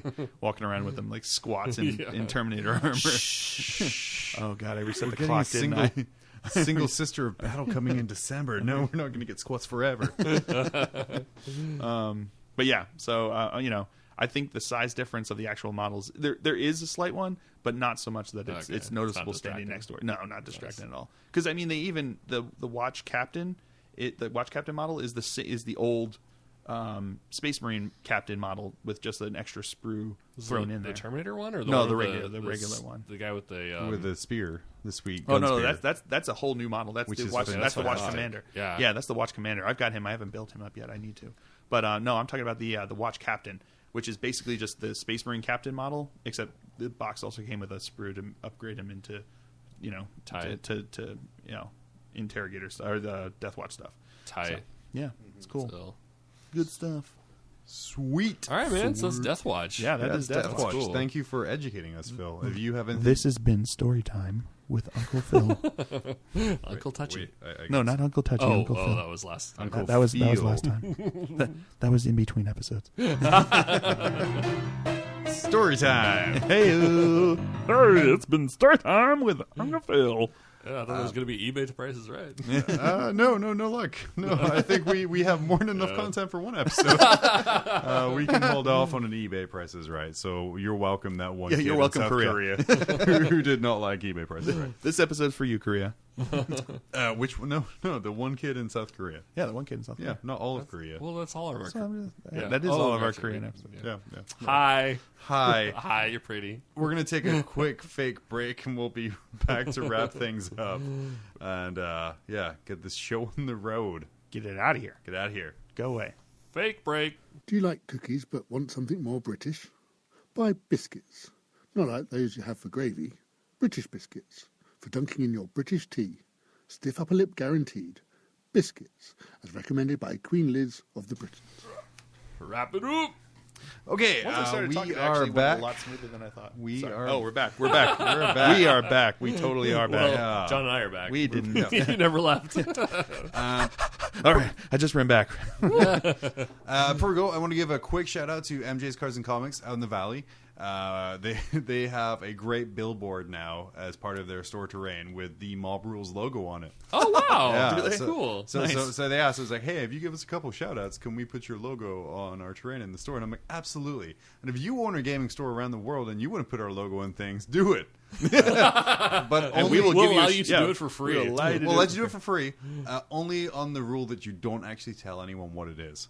We do want any publicity from this. Also want to give... That's not true. Don't totally tell everybody. I'm bad at business. Yeah, seriously. Damn, John. Also want to give a shout out to MJ's Cards and Comics in the Valley. They are doing their month of giving right now, where all of their gaming tournaments and activities are focused on raising money for charities. That's super cool. They had a 22-person turnout at their Warhammer 40K tournament last Saturday. None of us were there. Were you there? No. I wasn't able to make it. We were all doing other things, obviously. I put the picture up with the group on my Twitter It page. seemed like they raised like a whole bunch of what was it, clothing? A ton of So clothes. they raised about $1,500 or so. Worth this, I think it's like including food and stuff or something. So there was around $1,000. $1,000. There's about 900 tickets giving out. So they were giving tickets so they could do re-rolls and in-game benefits and things like That's that. For items donated, and it was literally equated to kind of $1 per ticket. So they gave out 990 tickets or 900 tickets or something. It was a huge amount. And this is the second year they're doing it. It's growing exponentially, and it's just a huge amount of money raised. So great job on Robert Hart. And out of MJ's Cards and Comics out in the Valley. And that's going to, is it, which group, which, name is going to, God, you're making me terrible. I know. It's a local charity here in Alaska, out in the Matsu Valley, who work with teens. Homeless teens and things like that. So to kind of give food. So thank you for Robert Hart putting that on for the second year in a row. It's fantastic, and it's a great job. And they did special missions. Alaska is an ITC state. We play ITC tournaments. You could buy your way to victory in this tournament and take unregulated super heavies for a price. There was Harridans. There was a Harridan there because it was my Harridan. This is a Warhound Titan. There was a Warhound Titan there. Towton. There was a Towton there. It was that blasted Mastodon. Yeah, that blasted mastodon. Ted's thorn in his side. He assembled. And Grumble. Yeah, grumble. I built this. Ted's self-inflicted wound. I think a lot of people were really positive about the tournament and the experience. So again, big shout out to those guys there. As for next episode, we don't quite have anything. We're going to play fast and loose. We'll just hang out. Let's just hang out. We've done pretty good. It'll probably be 40K related. It'll be 40K related. We'll talk about what you didn't do for Thanksgiving. It's more than likely going to be a book. Sorry, guys. And by sorry, guys, I mean Ted and Phil. Oh, shit.